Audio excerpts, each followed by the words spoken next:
I don't know. Say it with me. I don't know. Good God, it is liberating. I am a towering mountain of ignorance. I don't know. We're taught to believe that everything has a reason. Now, I'm glad that we have the desire to understand the world. That results in all sorts of great stuff. We want to know everything. We're humans. We're curious. And maybe it's our culture. Maybe it's just humanity. But I think a lot of the time we end up mixing up thinking something with knowing something. Suddenly, I know that I don't know.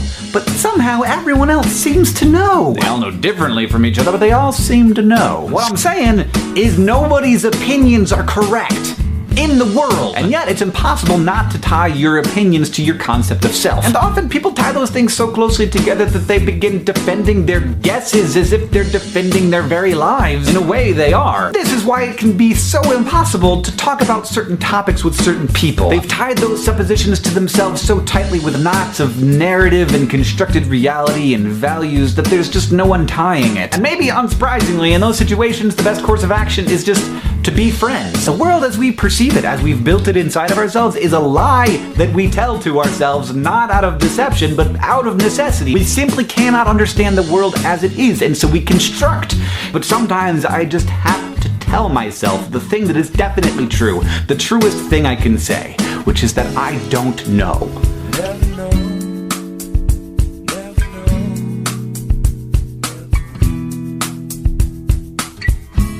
This is the Everyone's Agnostic Podcast with Bob Pondillo and Cass Midgley.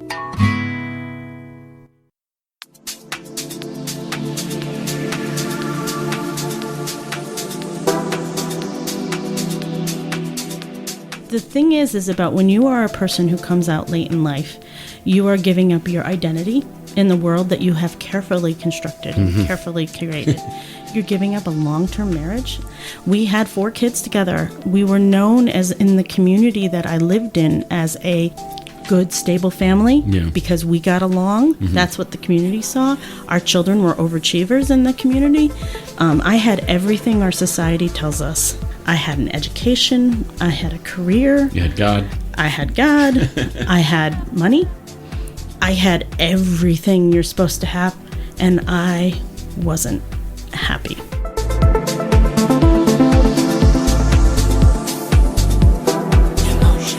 Welcome, everyone, to episode 205 of the Everyone's Agnostic Podcast. I'm Cass Midgley. Today, Dr. Bob Pondillo and I interview Anne-Marie Zanzal. Anne-Marie has a Master of Divinity from Yale Divinity School and a graduate certificate in Women's Leadership from Hartford Seminary. She's an ordained minister in the United Church of Christ and has worked as a church pastor and a chaplain in both hospitals and hospices. She is a compassionate bereavement provider, certified by the MISS Foundation. Anne-Marie is an informed and entertaining speaker and group leader around coming out late in life, end-of-life issues in hospice, and women and divorce. You can email her at Rev Zanzal, that's Reverend Zanzal, REVZANZAL @gmail.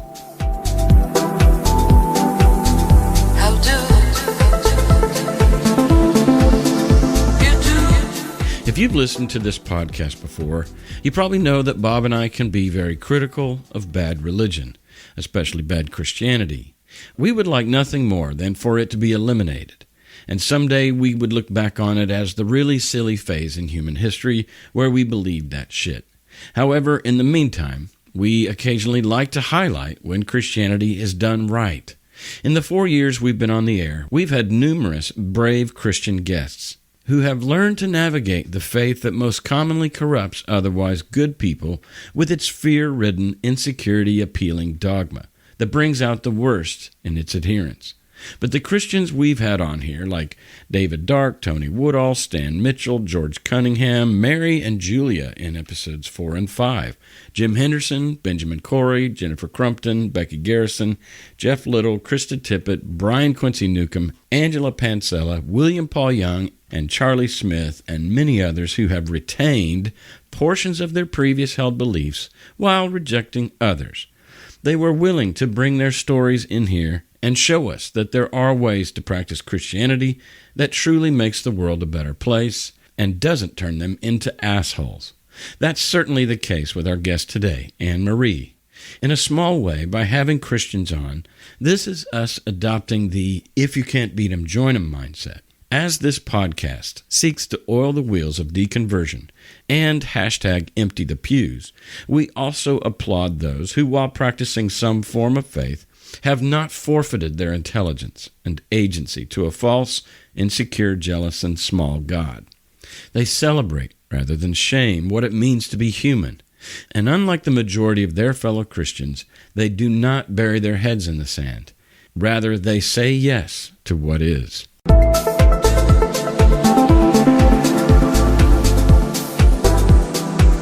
We taped this conversation on May 12th, 2018.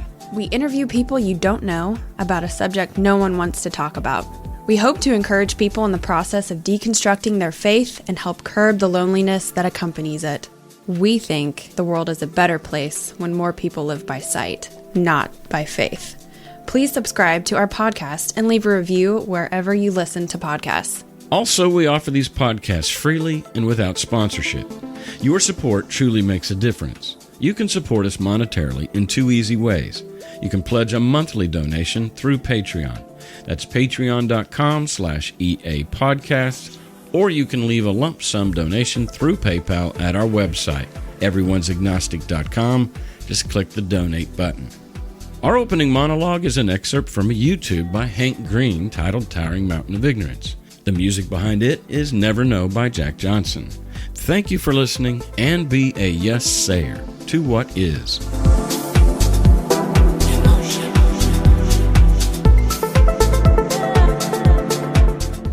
So what do we do? Just talk? Just talk. Yeah. Put this on? Yep, you can if you want. It'll help you hear yourself in context. Oh, God, I don't know if I like my voice or not.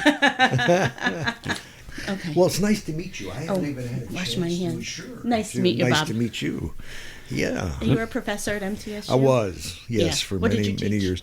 Media culture. My partner went there. Oh, yeah? Yeah, I mean, she's about 10 years younger than you, so were you there at that Okay. point?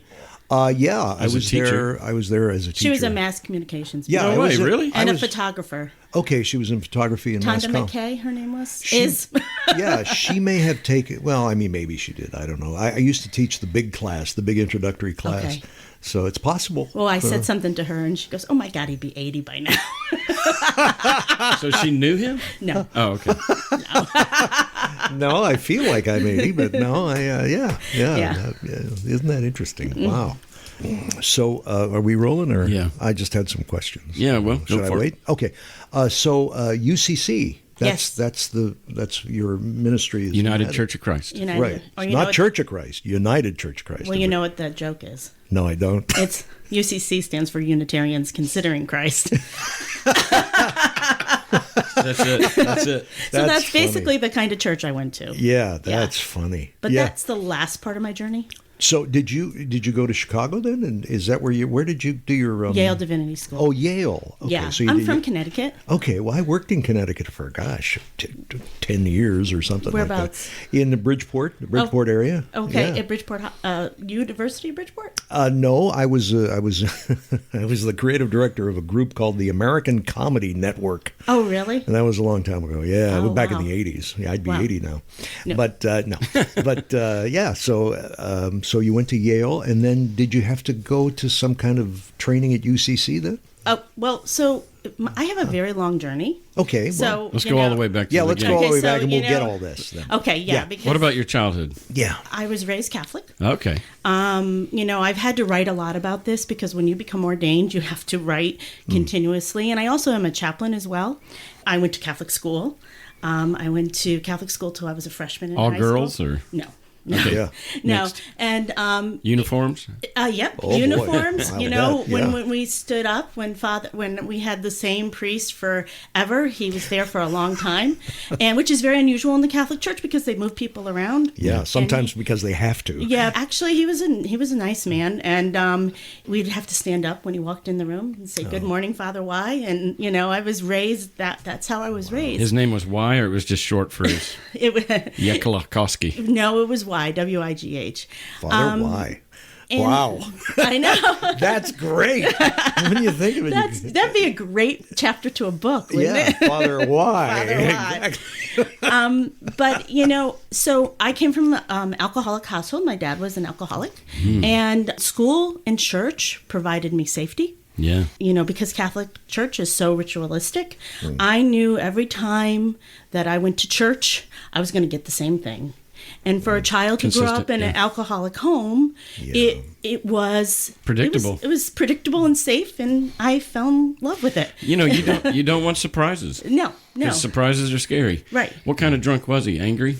He changed personalities, right? I was unsafe around him. Yeah. And not in a, he was never sexually abusive or anything like that, but in a violence way. You just had to be careful. You had to tiptoe Would and he stuff like give you a slap or something, or that kind Punch of a hole in the wall?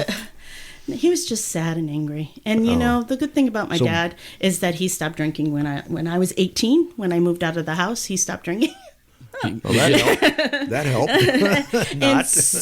And so he was just verbally abusive, maybe, or and he was angry. He was very, very explosive angry person. Yeah. And my mother at was what? At just everything. Yeah, and my mother was angry, and my mom at the point didn't realize that you don't argue with a drunk, and so they would argue continuously, and so my childhood was spent with two people arguing the entire childhood. Yeah, and as we all know, that alcoholism is a progressive disease. Progressive disease. Progressive, yes. Yeah, so as people become more and more sick with alcoholism, they end up getting worse and worse. So by the time, I was in my high school years, it was pretty bad. Yeah. So, he was just, but it's okay. It's all over. It is what it is. It was a long time ago. Yeah. And Is he still alive? no. Oh my God. My dad away? would be 96 if he was alive. I was born very late in life for both my mother and father. So I was How old are you? I am 54. Okay. Oh, okay. Siblings? Yes, I'm the baby. Okay. Wow. So the last one to move out, that's when he got clean and sober. Yes. I'm about 9 years after my next sibling. Oh, big so gap. my siblings are all in their mid to late 60s now. Right, sure. And you know what I call myself? Caboose. No, I call myself the rhythm method personified. They were Catholic. Exactly. That's who I am. I actually have a child like that too.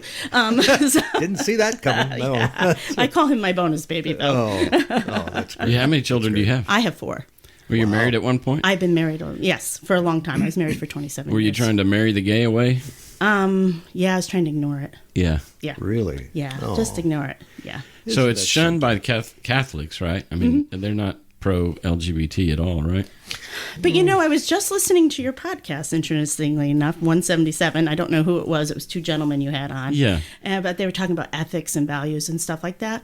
I would say that, like, what they said in the podcast is that, the church may say one thing, but the people that actually are the members of the church, they don't, Right. that their children are gay, their mother and father might be gay. Or they use contraception. Or a absolutely. lot Or of they eat.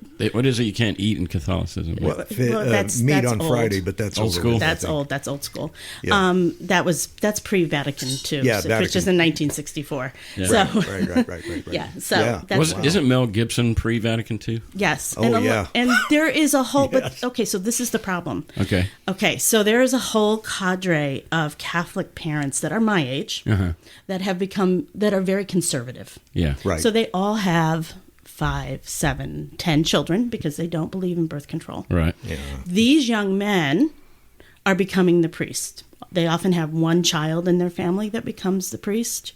And they tend to be incredibly conservative Catholics. Wow. And so now they are the conservative Catholics ministering to these very liberal Catholics. And I have had horror stories about these 25-year-olds and 26-year-olds.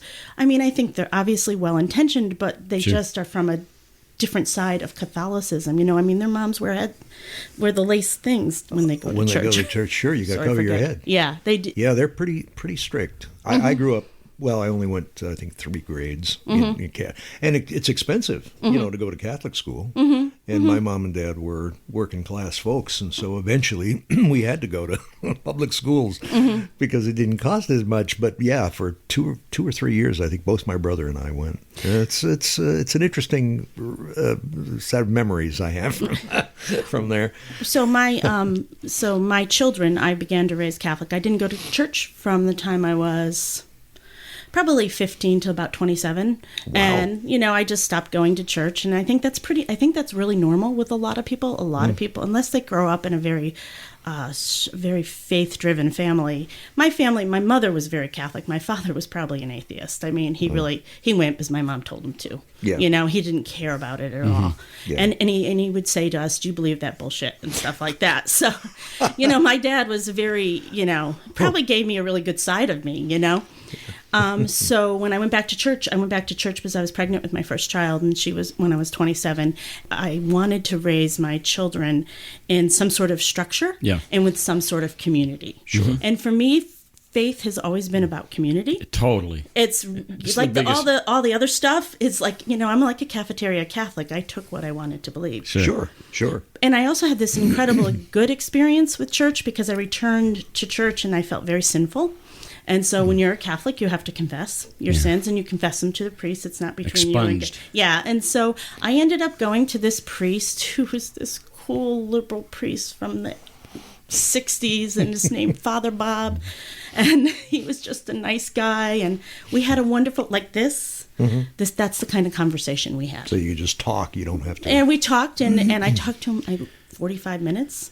And which is amazing if you know anything about confession. Now Wait, you were 45 minutes in the booth? No, I wasn't in the booth. We were in an office. Okay. It's different now. They had I guess they still have confessionals. Yeah. I don't know, but back then, you had to go into a little room and a little like a closet and talk. And boy, how scary that is for kids. It is scary because also I don't know did you do that as well? Oh, I did. Yeah, it's like trying to think of a sin. What did you do? That's totally the theme of this thing. Yeah. I just wrote a screenplay called The Confession, and it's about a little boy who doesn't have a sin. He's 8 years old. Yeah. What the hell did he do? He didn't do anything yet. So he went and committed one. So he commits a crime to have a sin. To have something to tell. To tell the priest. Yeah. But that was like I would go to confession when I was a little girl. I'd be like, what do I talk to about? I mean, like it was very, very stressful. Yeah. Well, so I'm wondering, you're raised in the Catholic school, raised in Catholicism with a big emphasis on sin and fallenness and brokenness. And that's inbred in you. I mean, not inbred, but that's embedded, I guess, maybe the word. And so that comes up. You stop going at 15. You kind of coming up, I don't know, through college. You meet a guy, you get married, or I assume. Or maybe not. Were you married then when you were pregnant? Yeah. And I got married when I was 25. I had a very significant relationship before that, but my family did not approve.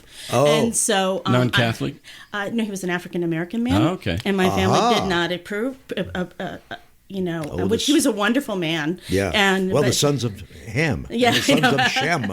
You got to watch. They didn't. I don't know if they thought of it like that. Probably but not. Yeah. So we're not Handmaid's Tale, but okay. That's right. That is a great show, Bob. Anyway, they didn't approve, and so when I decided to get married, I found someone my parents approved of. He's a very nice man. Yes, you didn't break up for that reason, though, did you? Oh gosh, no. Yeah, okay. Well, no, I broke up probably because my family disapproved. Okay, so much. you did then. That's my question. Yeah, my father didn't talk to me for 3 years. No kidding. No. Oh, wow. No. And this is in Connecticut. This was in, what's considered a liberal area too. Yeah. So wow. I've always been a bit of a rebel. So when you broke up with him, he began talking to you again, or? Yeah. Yeah. Okay. We sort of repaired our relationship and stuff like that. Wow. And so I married somebody who was white. and we made 4 beautiful babies together, and and so would you?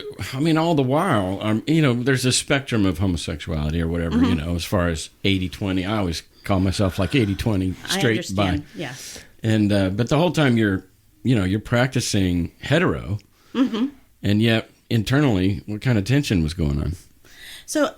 I think one of the things is that when you're a young mother with 3 kids under 5, you're not thinking about your sexuality too much. And I just really didn't. In my 20s, I did have, before I met my husband, while we were engaged, I met a woman, but I was like, after what had happened with me the last time, I'm like, I'm not doing that. What last time? With the black man? With the African So in American between. man. Yeah, I mean, like if I started dating a woman now, they would have been like, Oh, even worse. Yeah. No, okay. oh my gosh, she's crazy. So I just. But at least you acknowledged that attraction and you were in touch with yourself. Yes, I was in touch, and I just didn't do anything about it. And then, and when I was in my as a young mom, I just didn't have. Well, yeah, you don't have time to think, and it sounds like they were like 15, 18 months apart. Well, yeah, 20, and then like 3.5, and then my bonus baby, who's 7 years. He's me. The caboose. He's my caboose. I love him. He's a good boy. So where I'm going with this is that by the time you were 27, you'd had your first child, or at least were pregnant with your first child. You felt sinful, and so you wanted to go back to church. Right. So what do you think? It's just a remnant of those, that teaching that was, like I said, embedded in you as a child, that you felt dirty, you felt sinful, and you wanted to come clean, a new beginning, or what was going on? I think I wanted to put to rest the things that had caused me so much pain. And so Sin. Yeah, so sin, whether if it was really sin or not, I don't know. Well, maybe it was, because in my divinity school days, I came to define sin, that what separates us from God. And so if it's something that is, at that point, that's what all the things that were going on in my life separated me from a relationship with God. Yeah, but I also hear in what you're saying that it separated you from your own happiness. Like, these are things that backfired and you wanted to stop. Mm-hmm. Yes, I suppose. Yeah. So from a secular humanist point, where there's not, you don't worry about being separated from God or not, just common sense, it didn't feel good to do these things, and it didn't pay off. I mean, I'm not trying to put that on you, but I'm saying that somebody could. It sounds like that was a motivation as well. Yeah, I suppose. So one of the things that I have learned in coming out is that coming out as a gay woman, is that I really needed other people's approval all the time. Sure. All the time. And I think that's particularly more with women than with men. I've got a pretty heavy dose of it. But I think that I needed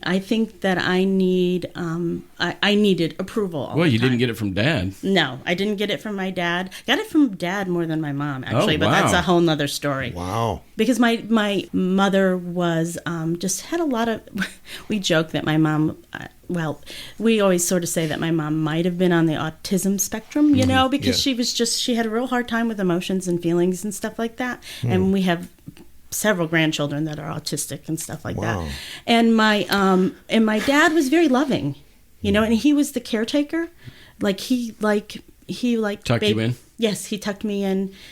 He worked shift work, so he was like, when I was in kindergarten, he was the one who took me to kindergarten. He curled my hair as a little girl. He would put my hair in rollers for me. Wow. And he was a very sweet man, and he was very touchy-feely, so he would always hug you and kiss you, and what an enigma. Really? How about that? See, two broken people who get together.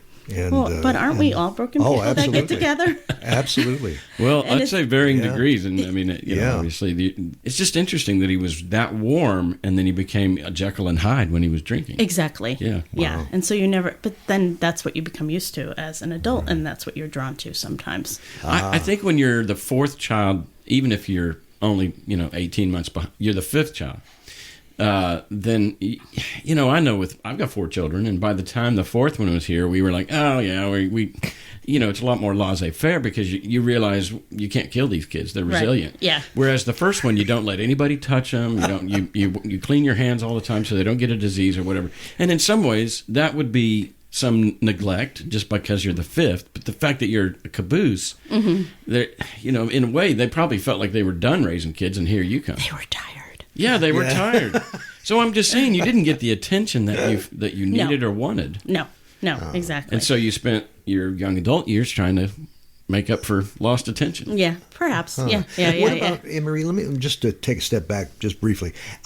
Usually all the reading all the material on being gay is when you're like a child. When you're 12, you usually kind of get that you kind of are looking at women more, or girls more than you're looking at boys. Did you have that at all? Or like, when did the gayness, what's the word? When did that, who you are, kind of snap in, you know? Okay, so in 2006, I read an article in Oprah Winfrey magazine, and I would highly recommend not reading it because I've gone back and read it, and it's really poorly written. But at the time, it was revelatory towards me, for me, and it talked about the fluidity of women's sexuality. Yeah. And I was like, holy, that's me. Shit. That's yes. me. Yeah, And yeah. so I remember being very excited about it. How old were you at that time? 42. Oh, wow. Yeah. And I had things happen over the years, like just being attracted to women and stuff like that. But I just thought every straight woman was like that. Yeah. I didn't know that you weren't, that was not straight. But I always thought, oh, every straight woman is attracted. Has experimented. I'll tell you something so funny. Bi-curious. So I used to I would look at naked women in pictures and art and stuff like that, and I'd think they were so attractive, and I would say, well, you know what? I don't think I'm gay. I think that it's just a construct that we have in the society that we make women beautiful, and so we look at women and they're beautiful, and that's why I am looking at women, because it's a social construct. Yeah. And so I would do all kinds of mental Gymnastics. to get myself away from that. So in 2009, I went to a coming out day service at Yale Divinity School. Vanderbilt probably has those too. Yeah, maybe. Yeah. I don't know about. Yeah. And I went as an ally and a friend, and I was one of those, I've been in a larger community at this point, and there's a lot of people that come out in late in life that are allies, or very strong allies, and because you know what, it's okay that you're gay. I just don't want to be gay. But I'll support you and I'll love you through it, but I just don't want to be. I went to this service, and all of a sudden I started to cry. You went there as an ally and actually became a participant. Well, I just started to cry hysterically, and I Sobbing. write about this, that like, oh my gosh, I can't, because I wasn't a 16-year-old kid who had to come out to their mom and dad, which is a complicated process in all itself. And coming out, no matter who you are, is hard. Yeah. But I had a lot Stored up. I had a lot that I had to let go if I was going to live as a gay person. I was married. You're married at the time. Oh, I've been married. I just got divorced. I was married. I was. I had 4 children. I was a pastor in my community. I was a chaplain. I was all kinds of things, and there were so many things that I had to let go. That was 2009. That was the beginning, Yeah. and I came out to my husband for the first time in 2010, and then again in 2012, and then finally in 2016. That was the time that stuck. You couldn't do it anymore. No, I couldn't. Exactly. Yeah. That's it. And I couldn't. And that's so funny you said that, because my son at the time was a fresh 8th grader. And I said to a mutual friend of ours, I said, Cole's going to graduate in 4 years, and I just can't wait 4 more years. I just can't. And so I kept waiting for things to be perfect, and then I just started. And it's really interesting. There's a very large community of people coming out on late in life online. And that's where I found my salvation, because this very large community that I'm now very a part of, it's secret, because people like, I'm fully out, but there are people that are on there that haven't even told their husbands yet. And so that community has become my lifeline. It was my lifeline. Now I'm developing community here in Nashville. So, Just to live that lie, to live the, I don't know if it's a lie, but whatever, that burden that you have to carry when you're not yourself, you know what I mean? Well, it must be just tremendous. So I really believe, I know you guys are agnostic and atheist, but I really do believe it has something to do with my ordination. I was ordained, and so I had been a chaplain for 10 years and had a very, very long circuitous route to ordination, because I was in the evangelical church for a while. So I got ordained in 2016, and I remember driving my sister to the airport the next day, and I said, things aren't going well with Jim, that's my ex-husband, and I. Things aren't going well, and we were the poster children for couples therapy. I mean, We really were. We had been in couples therapy for years, in and out, in and out. And I said, I really need to figure out what's going to happen. You know, I need a soft place to land because this is just not working. And so I went back to therapy, and, you know, I fully embrace therapy. I think it's a really important part, especially if you're going to be a minister or in the helping professions at all, because you need to work on yourself if you're going to be present for other human beings. So that's why I go to therapy all the time. Well, I don't right now, but totally agree. I got to find somebody here because it's nice to have somebody in your pocket for when you need them. So, yes, you say here. So this was happening elsewhere. Yeah, it was happening in Connecticut. Oh, so you were... I just moved here 6 weeks ago. Get out. Yeah. Really? Yeah. How about that? Yeah. And you're in Connecticut. Mm-hmm. Why would you come to Tennessee? For love. Okay. Okay. Because this place has they're not there. They're not even at Connecticut level yet. They're not. Oh, no, not at all. There's a lot of work to be done. Oh, well, maybe that's why. Maybe. You have a ministry. So did you meet your wife online? She's not my wife. She's my partner. Yes. So the person that started this group online, she asked local women that had been out for a while, hey, we need some voices of experience because it is a culture and there's things that you have to learn being part of the LGBTQ culture that, you just don't know if you're straight, even if you're an ally. So my partner went online and she contacted me, and that's how we met. Wow. Yeah. Have you ever met Jennifer Sheridan? Yeah, that's how I found about you guys. Jennifer is great. Yes, she's Jennifer terrific. She was Sabrina. And Sabrina was. Yeah. Both of them were on the show, and wow, what wonderful people. Yeah, Jennifer recommended me to you guys, so that's how we got connected. Excellent. Yeah, she's a great filmmaker too. Yeah, she really is. So, So I want to go back to you get out of college. I mean, from 15, I think, to 26 or 27, you were out of church. Mm-hmm. And how'd you get back into church? Well, as I said, I was pregnant with my daughter, and I just wanted to raise my children. And you went back to Catholic. I did, because it's what I knew, even though I wasn't really thrilled about anything. I was a really thinking Catholic, and I was also a very active Catholic. I actually went to things. I went to groups. I went to a mom's group. I mean, now you're a chaplain at this point? No. Oh, no. That came all after. It's coming. Okay. Yeah. So were you a stay-at-home mom? Yeah. Well, I worked part-time. But okay. yeah. I mean, I raised my children, on and on. I mean, I always worked, but... So you went back for structure and for community, and we understand that community, to this day, is really, especially as an atheist, if I don't believe that there's a God, all that stuff's imaginary, but yet I know the power of what makes you want to go back every Sunday, it's community. I mean, that's scientific. I can prove that. I can't prove God, but I can prove that the reason you go back is because there's nothing more powerful than belonging to a community. Right, and so when we moved in Connecticut, and we went to this new church that was pretty lousy, and I was not happy. And this was when all the priest scandals were going on, and I was just so just disgusted, and like a lot of Catholics, and also too, it just wasn't a very energetic church. It was just people went. It was. We used to call it the home of the 45-minute mass, because you would get in and get out, and the priest always started 10 minutes late because he was so apathetic. He just didn't care anymore.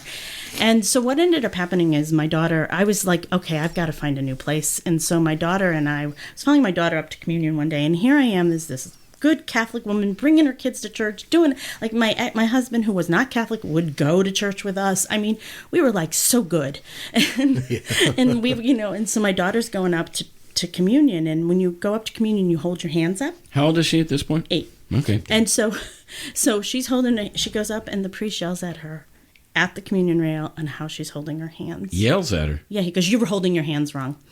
And so I'm like, yeah, dude. That's right. Mama Bear. Yes. Yeah. So we were walking back and my daughter, she's crossing her hands right over left as she's walking back to the thing. And she's this, she's my perfectionist first child. And she's going, and I bent down to her and I said to her, "He's an asshole. Don't worry about it."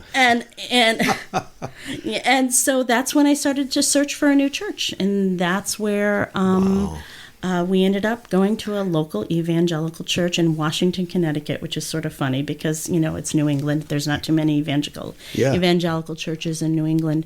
The church was known as very family friendly, had a nice pastor. He was a good guy.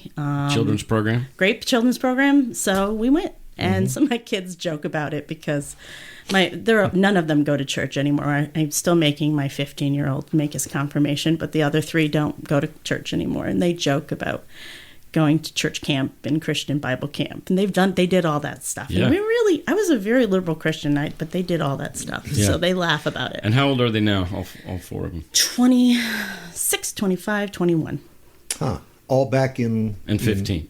15. No, they're all over the place. Oh, they're okay. My oldest daughter is in Brooklyn, but she's going to be going to Stanford soon. Yeah, smart cookie. Wow, I'll yeah, say. and my daughter is in Cambridge, and my son is in St. Petersburg, Florida, and he's graduating from Eckerd College in a couple of weeks. Yeah. Well, they get the intelligence from their mother. Yeah, of course. It always comes from the moms. Of course, of course. Well, that's great, but Stanford and Yale, that's no... She got into Harvard, too. So. Oh, jeez. I mean, that's no slouch. That's outstanding. So, very good. So but the thing is, I think one thing about churches is that I think they have a zeitgeist in the sense that Catholic Church is about God and universal. And the evangelical church, for me, I learned about Jesus there. Because I didn't know anything about Jesus because I came from the Catholic Church. I didn't know anything about the Bible because we read it in the lectionary. You just read them in the missals. You don't read the Bible. And so... Well, the priests are like, you don't got to... I mean, we'll tell you what it says. Don't worry about that. And so that's where I learned about Jesus. And that's where I received my call to ministry. And so I ended up going to, I started at Hartford Seminary, which I'm really happy about because Hartford Seminary has the oldest Christian-Muslim relationship program in the country. Wow. Because they used to be a missionary school to the Muslim countries, and then they figured out it wasn't working, so they became friends. That's great. And it was really wonderful for me because I took a lot of classes on Islam, and so I was really happy with, that. It was really interesting. I had Syrian women in my home, which they were in the full burqa, and then they'd come in my house and take all their clothes off, and you'd see their hair. And then as soon as my husband was coming up the driveway, they put it back on. Put it on. That really is annoying to me. I don't know why. I mean, because I live in a community where, there are Islamic folks and Saudi Arabians and what have you, and I see them walking their children, and they're in the full burqa or whatever, and I think all because they don't want, all because they don't because I'm going to look at them as a sex object or something, as if I'm going to do something. It's an insult to you. Because they're assuming that you're a pervert. But why do you? And I think it also means about help me. Sobriety, solemnity. It's about reverence. Reverence. Maybe. That's the word I'm looking for. It's about reverence and stuff like that, and it's the way they present themselves. I guess I put myself in their place and go, I wouldn't want, not in this heat. I don't want to wear those clothes. And why? And the little kids walk around fine. Well, you can until puberty. Oh, jeez. And then once you hit puberty. So, for example, my son, Chase, who's now 21, was in the home that day, and he was 12, and they took it off, but they said to me, they took everything off, but they said to me if he was a year or two older, they wouldn't have taken their clothes, the burqa off. When his voice changes, we're going to put him on. Yeah, isn't that interesting? So why were they living with you? Jesus. Pardon me? Why were they living with you? They weren't living with me. They just came over. Yeah, but that's because I met him at Hartford Seminary. And so I did a cooperative MDiv with Hartford Seminary and Yale Divinity School. And so I chose Yale because it was the closest. Yeah. And, and I was a mom, and the only other option for me was Andover Newton, which is in Boston, and it was just too hard. Yeah. So I went to Yale, and Yale's very traditional, very, very traditional, in the sense that it's a very traditional school. So liturgical. No. Okay. What I mean is kind of like Vandy. Academically. Yeah. You would go, I took Old Testament there. Yeah. And you'd have to take it Monday, Wednesday, Friday. And when you're a commuter student, it's like, really? For an hour? Really? So, yeah. And Hartford Seminary was much more adult friendly. You went for 3 hours. Okay. Which was great. Yeah. So super. But still, those are great credentials to have. Yeah. So then what? So then I had already decided that I wanted to be a chaplain, and I don't know. I always felt called for chaplaincy. Hospitals, prisons? I did hospitals and hospices. Oh, and, wow. Hospices. Wow. So to become, the thing is about chaplains tend to be much more educated than pastors, in the sense because pastors they go to divinity school and then they receive a call and they go to a church somewhere. Chaplains have to do something called clinical pastoral education, which is basically an action reflection model. So you do your work.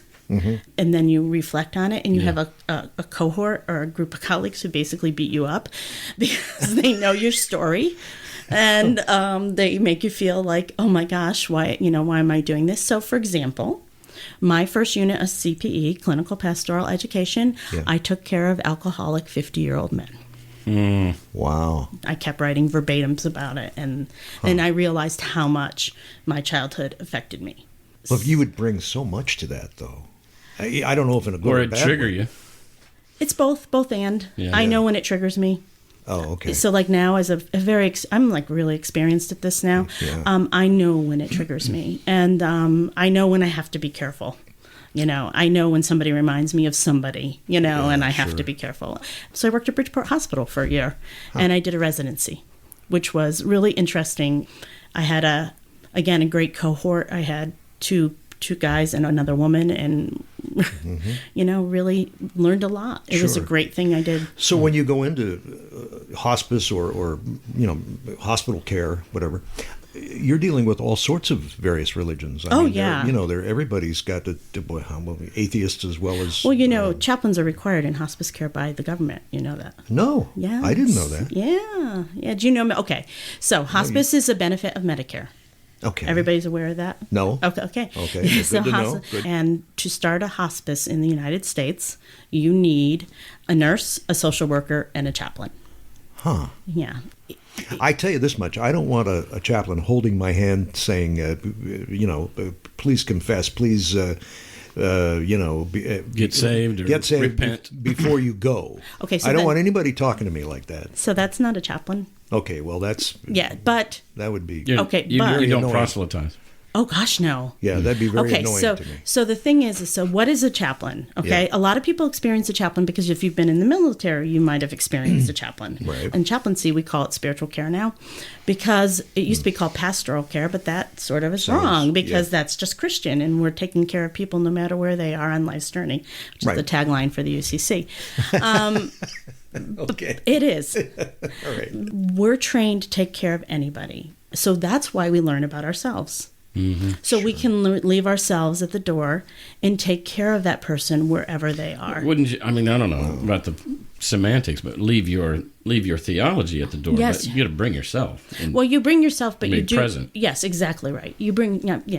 That's probably a better way to say that. Yeah. But I do. You do leave your theology at the door. So I have a pretty liberal theology, but if you were a patient with mine and we had talked for a half an hour, and you talked about being a Southern Baptist, and you talked about this and talked about that, and I just listened.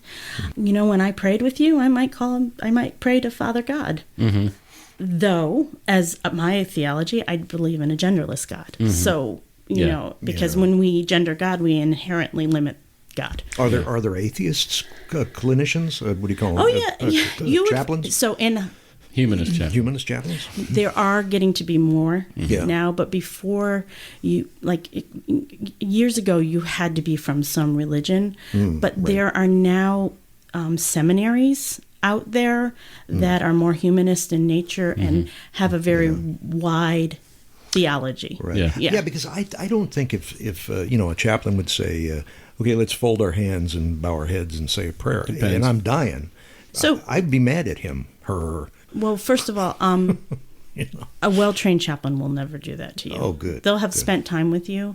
And if you were in hospice, oftentimes we spend a lot of time getting to know the stories of our families and our patients. So, I would know that about you. Yeah. But also, too, you're in the hospital. You've got a doctor that comes in. You've got a nurse that comes in. You've got to take everybody that comes in, and they can poke and prod you. What a chaplain gives you, I come in and say, hey, Bob, I'm here to see you. Get out. I've suddenly given you power. Oh. You have gotten power in that situation. You have told somebody to leave. Oh, okay. You know what I mean? What? You don't have to see a chaplain ever. If you never want to see a chaplain, So I'm not sure what you mean. Is that a good thing or a bad thing that you gave him power? It's a good thing. Okay. Because when you're in a hospital, aren't you in an often powerless situation? Absolutely. Oh, I see. So the more people... I don't think I would do that, though.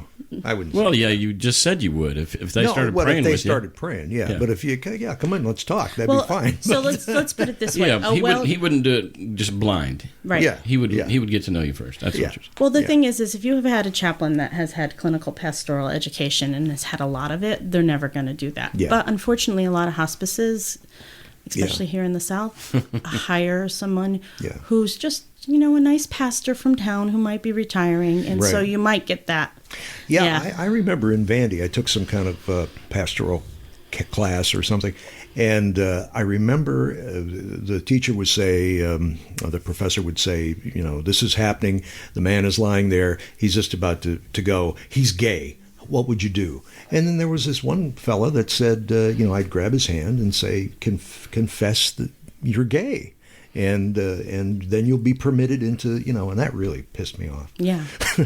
Can I tell you something that would piss me off too? Because that's inappropriate. Yeah. You don't do that to anyone. And I'm sure he thought he was helping.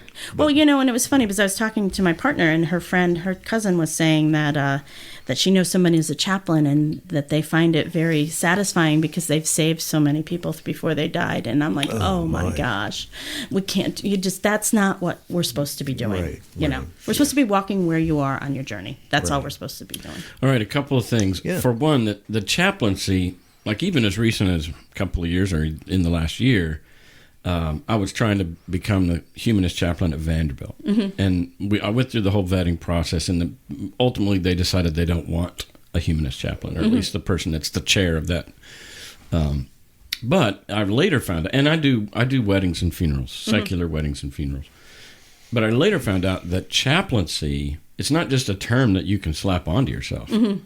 And that's what I was doing, because I've never been through the actual licensing. Are you going to do CPE? I doubt it. I don't know. I don't know.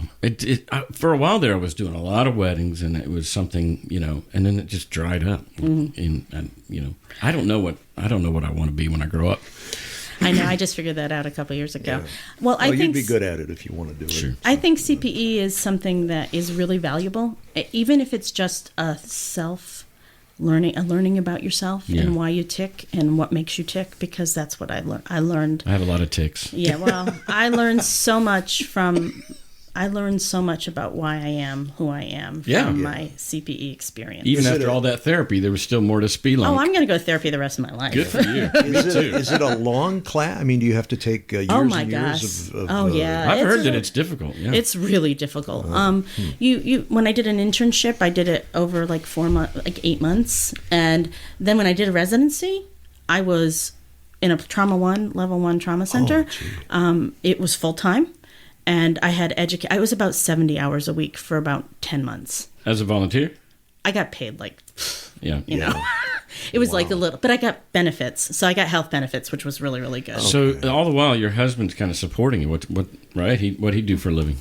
He owns a company that builds timber frame barns. Okay. Oh. And he manufactures them. He doesn't physically build them. Yeah, I get you. Well, the second thing I wanted to mention, because you were talking about how inappropriate it is to try to save somebody on their deathbed. Where are you on the afterlife? Heaven and hell, especially. So, having been with probably a couple hundred people who have died over the years, I believe that there is something after this life. I am not quite sure what it is. I even tell people that.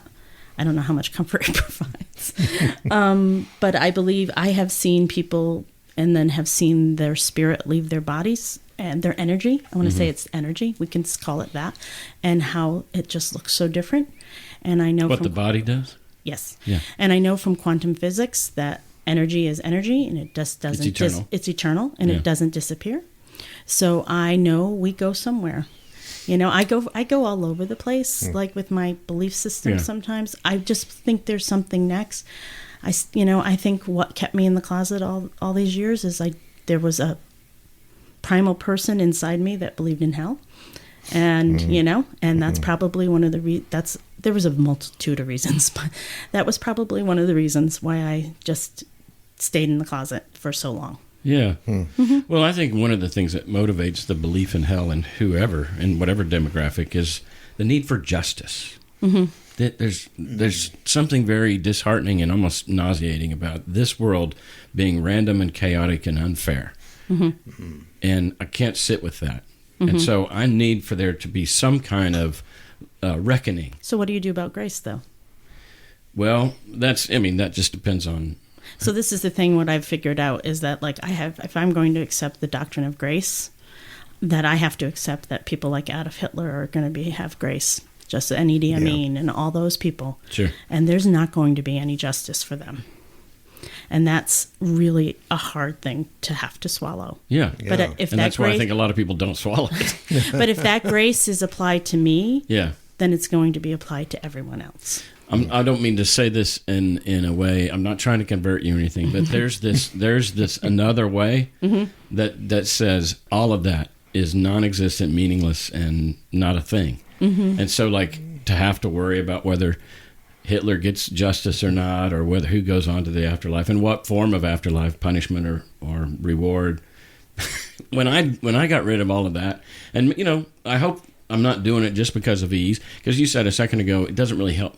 It's not very comforting to people when you go the ambiguous way or the agnostic way of, like, I really don't know what the afterlife is, because what they really want to hear is somebody tell them, I know you're going to be with your grandmother in about 5 minutes, or something like that. But the thing is I have to assess what people believe themselves. Yeah, so if and they want to hear and speak their language. Yeah. But, like, I think that if and how the afterlife is, our human relationships are so different than how we perceive them here on Earth. They'd have to be. Like, they just have to be, because, like, my mom always had this really great one. She goes, what if you really loved your first husband and you really loved your second husband? Who would you spend eternity with? So that's got me thinking about eternity when I was like 8. So. Yeah, sure. Well, your mom being Catholic, she didn't know her Bible. Did you tell her that that's actually a question that was posed to Jesus? Really? Yeah, verbatim. I think it was like 7 different marriages, and the guy asked Jesus, which one will he be married to in heaven? What did Jesus say? He said there's no marriage in heaven. See? So there wouldn't be Me any... and Jesus, we agree. There wouldn't be any... I think what many would say is there wouldn't be any eros in heaven. There'd be phileo, there'd be agape, Yeah, probably just all agape. yeah. We just love each other. We just love our energy. Divine love, yeah. And Right. just unconditional. Well, so do you universal. say marriage is phileo love then? Or eros I love? hope it is. I hope you're good friends. Yeah. But what is it then? I mean, or is it just eros? It's all of them, I think, because it's Yeah. agape too. Yeah. Oh, I mean, if you have the more healthy your relationship is, the more broad your love is, and the more multifaceted it is. True. So, and another thing, and again, I'm not trying to convert you, but I went down the road. Here we go. I went down the road of energy is eternal, and so your energy goes on. My problem with it going on as me is that consciousness is in the brain. The brain is an electric organism firing, and when it dies, it literally becomes dirt. And so there's no firing going on in my brain. So me experiencing the world through and as me, I just don't know. I don't understand how that could be possible, because, I mean, again, so what? Just because I can't understand it doesn't mean it doesn't exist. Well, it'll be generic energy. How's that? Well, that's what I think is I'm going back into the system, and You'll just be like a tree or something. yeah, You'll warm just go- food. Well, my friend Linda, who was a UU pastor for 20 years, and now we did our chaplaincy thing together. She said, if all I end up as fertilizer for the trees and everything, I'm okay with that. And so, like, for myself personally, okay, if there's something, awesome. Yeah. But if there's not, I'm not going to know. So Yeah, who cares? Exactly. Exactly. So, like, I'm okay with that. I'm not, Yeah. so, I'm trying to be the best person I can be here on this earth, be loving and kind to anybody I can be. Yeah. But if I die and that's it, I'll be sort of, well, I won't know, but I Yeah. would be disappointed Yeah. if I knew. Yeah. And there is something in Hinduism which talks about that the energy eventually gets absorbed back into the Godhead. That Okay, yeah. and that's what they're talking. And in that part is that reincarnation of experiencing life again and again and again. until you can be absorbed back into the Godhead. Oh, right. Yeah. Well, and it is open to speculation and imagination. And I think where Bob and I always say this, we're not going to stop religion. We're not going to stop people from being meaning-making, storytelling, pattern-seeking creatures. What we would like to stop is for those narratives that people embrace, creating assholes out of them and trying to legislate it on us. So what you just said, trying to be a good person, you're sitting next to bedsides holding people's hands. I mean, God damn it. You're great. You're good for humanity. You're making the world a better place. I don't give a fuck what you believe. I mean, you're not toxic. Well, you know, it was funny when I was evangelical, which was so funny, was when I went outside so I belong to this very little church in Washington, Connecticut. And so I belong to the Covenant Evangelical Church, which is it's out of Chicago. And they've tried a lot to be very multicultural because they're actually from Sweden originally. Oh, Swedenborgians. I know.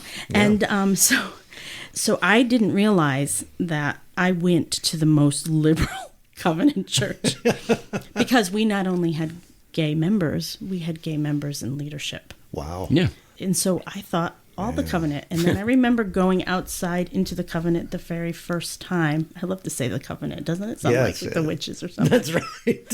So when I went out inside the Covenant the first time, I realized that it was much more conservative than I ever thought. And that denomination? Yes. You were just in one that happened to be liberal. Yes, I happened to be in a church That's kind of the way it is with all denominations. Yeah. It kind of depends on the pastor. Well, it's like UCC. I mean, you can go like my church was seriously Unitarians considering Christ was my pastor's, old TM practitioner from a gazillion years ago. Okay, I love transcendental meditation. Yes, I love her. She's a big old hippie. I mean, she's 65. She's a big old hippie. Became a pastor when she was pot in her smoker? 50s. Yeah, probably at one point. Acid.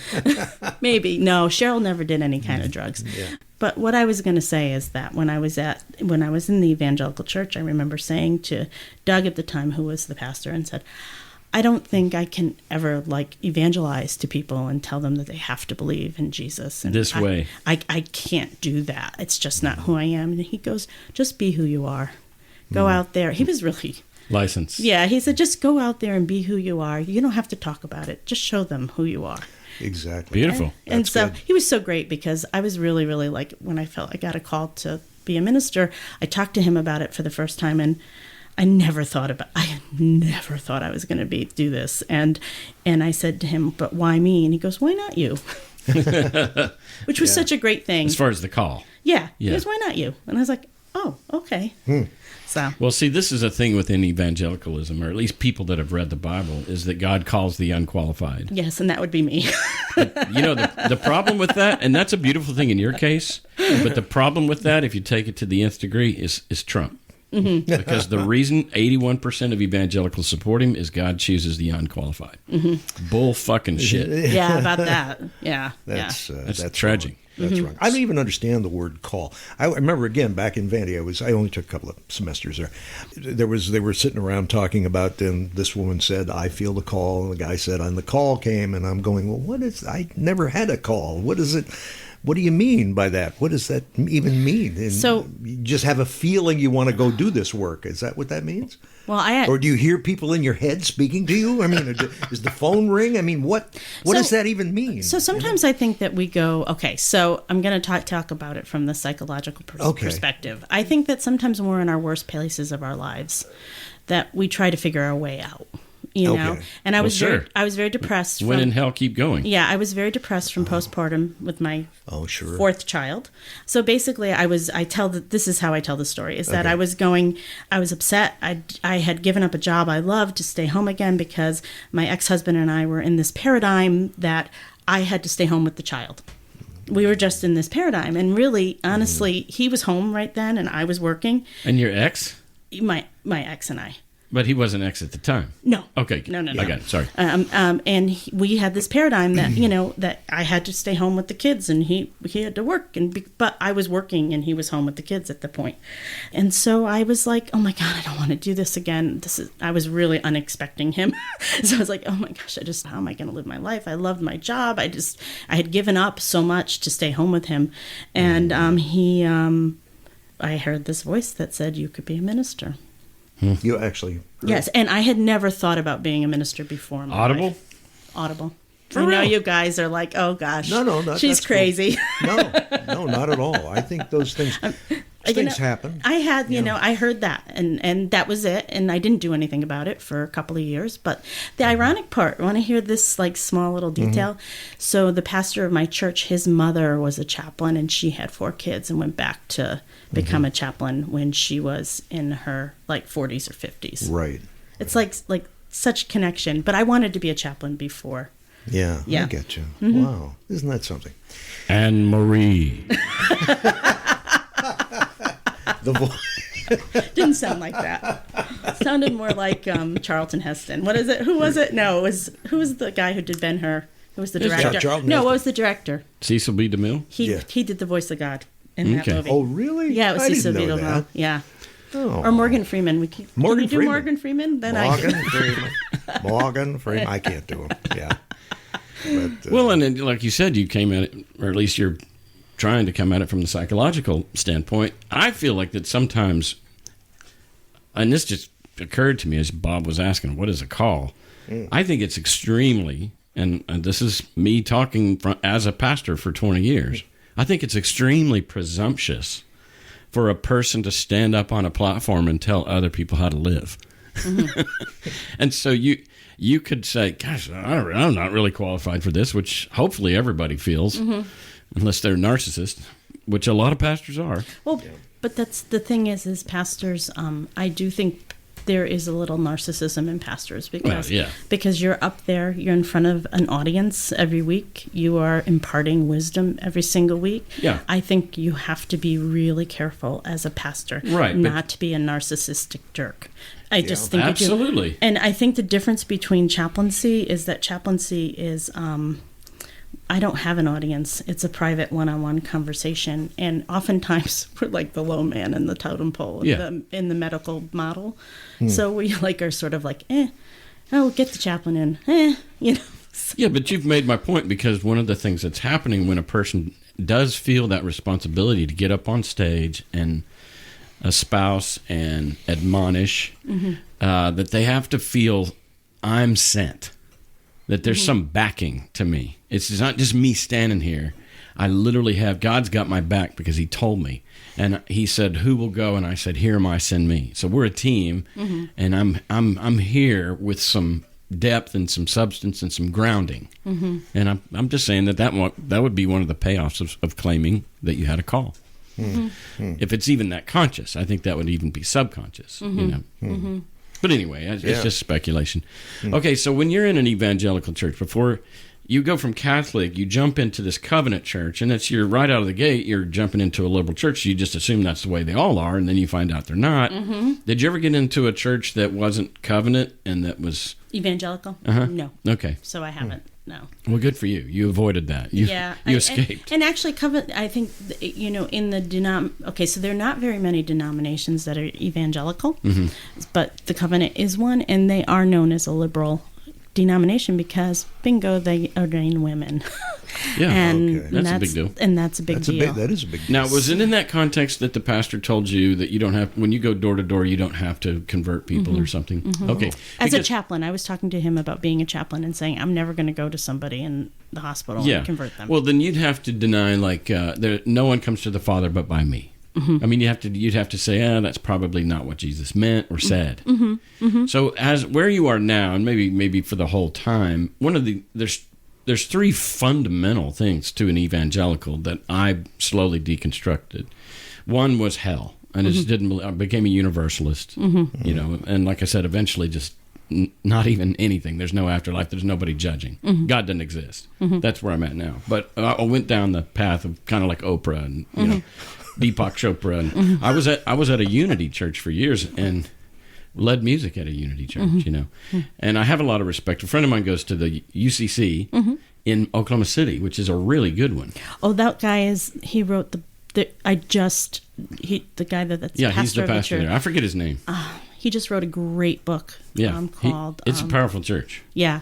I know who you mean. And I Yeah. just found out about him literally 6 months ago, and it keeps Well, turning and- up in my life. And if I did praise God for anything, I would praise God that there's some kind of presence like that in Oklahoma City and Oklahoma at all, because Oklahoma's extremely fundamentalist and I would say horrible practitioners of a bad Christianity. Wow. All right, so going back, I said the substitutionary atonement, hell, the inerrancy of Scripture. Those are three biggies that most evangelicals would say you got to sign this line in order to be one of Exactly. us. Where do you stand on, well, for example, substitutionary atonement? You know what that is? A scapegoat. Yeah. Jesus is the scapegoat. Jesus died Yeah, for Jesus, us. but that's Jungian. Really? Don't you think? Because he talks about archetypes, and archetypes are martyrs, and so I think that sometimes that's Jungian. That when I read Carl Jung the first time, I was like, that messed with my faith. Oh, for sure. Seriously. Well, wasn't he Because deeply influenced by Tillich?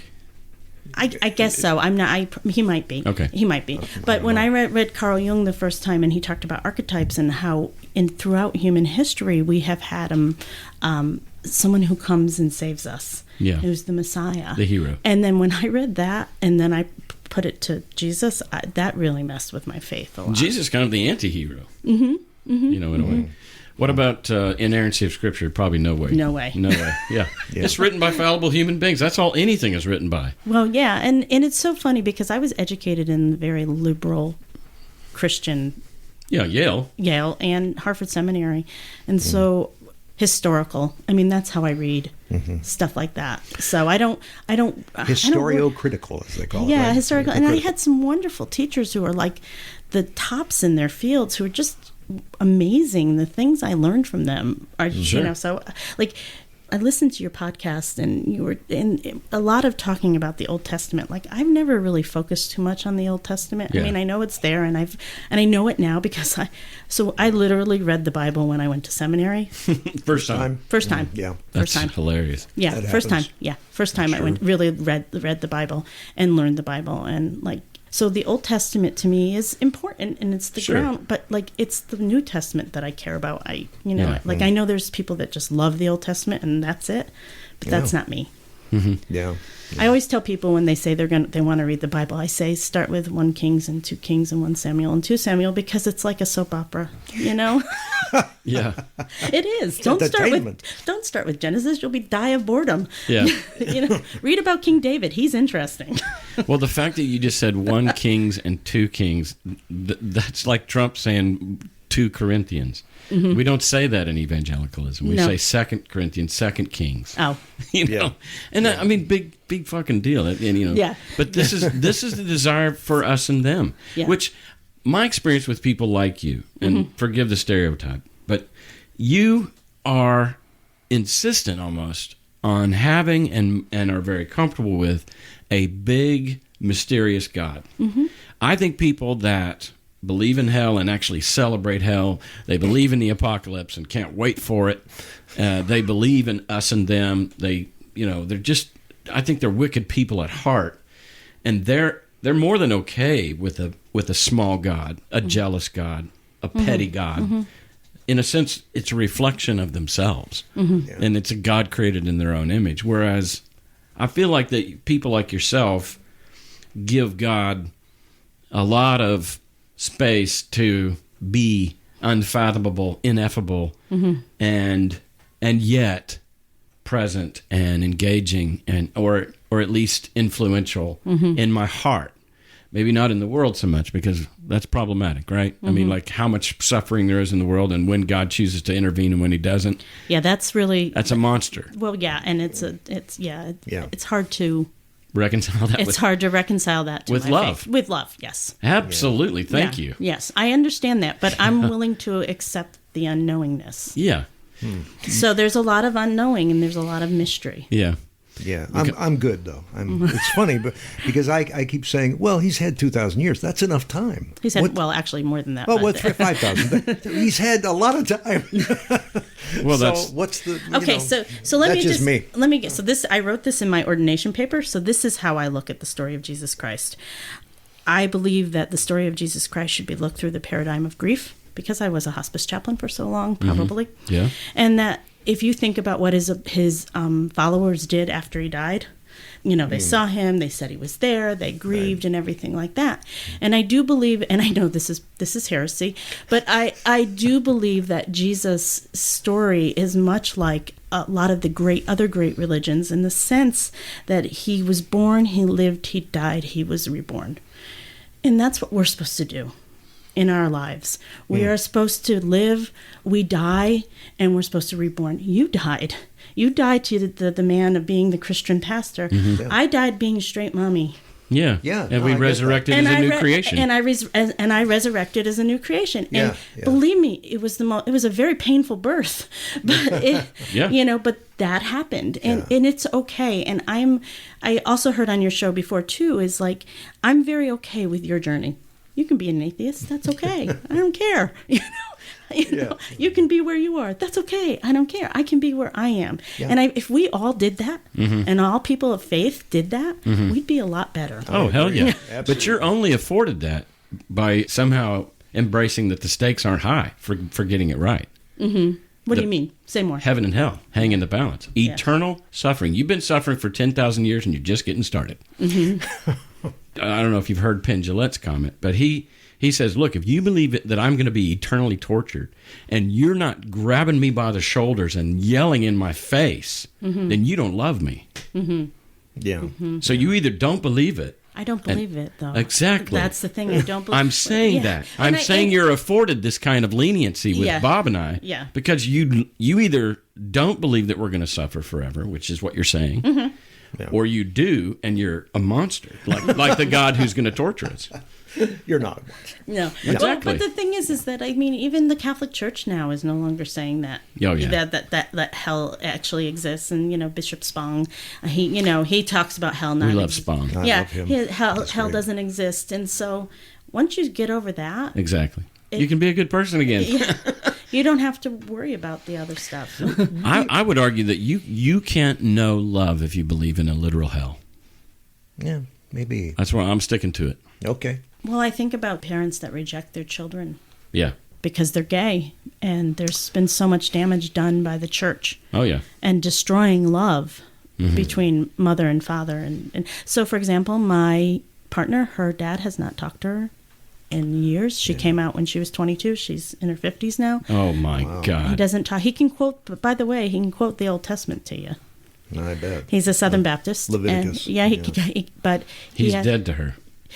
Well, or she's dead to him. Yeah. It still Yeah. makes her cry. Oh, fuck yeah. Yeah. And it should. Wow. She has a heart. Yeah.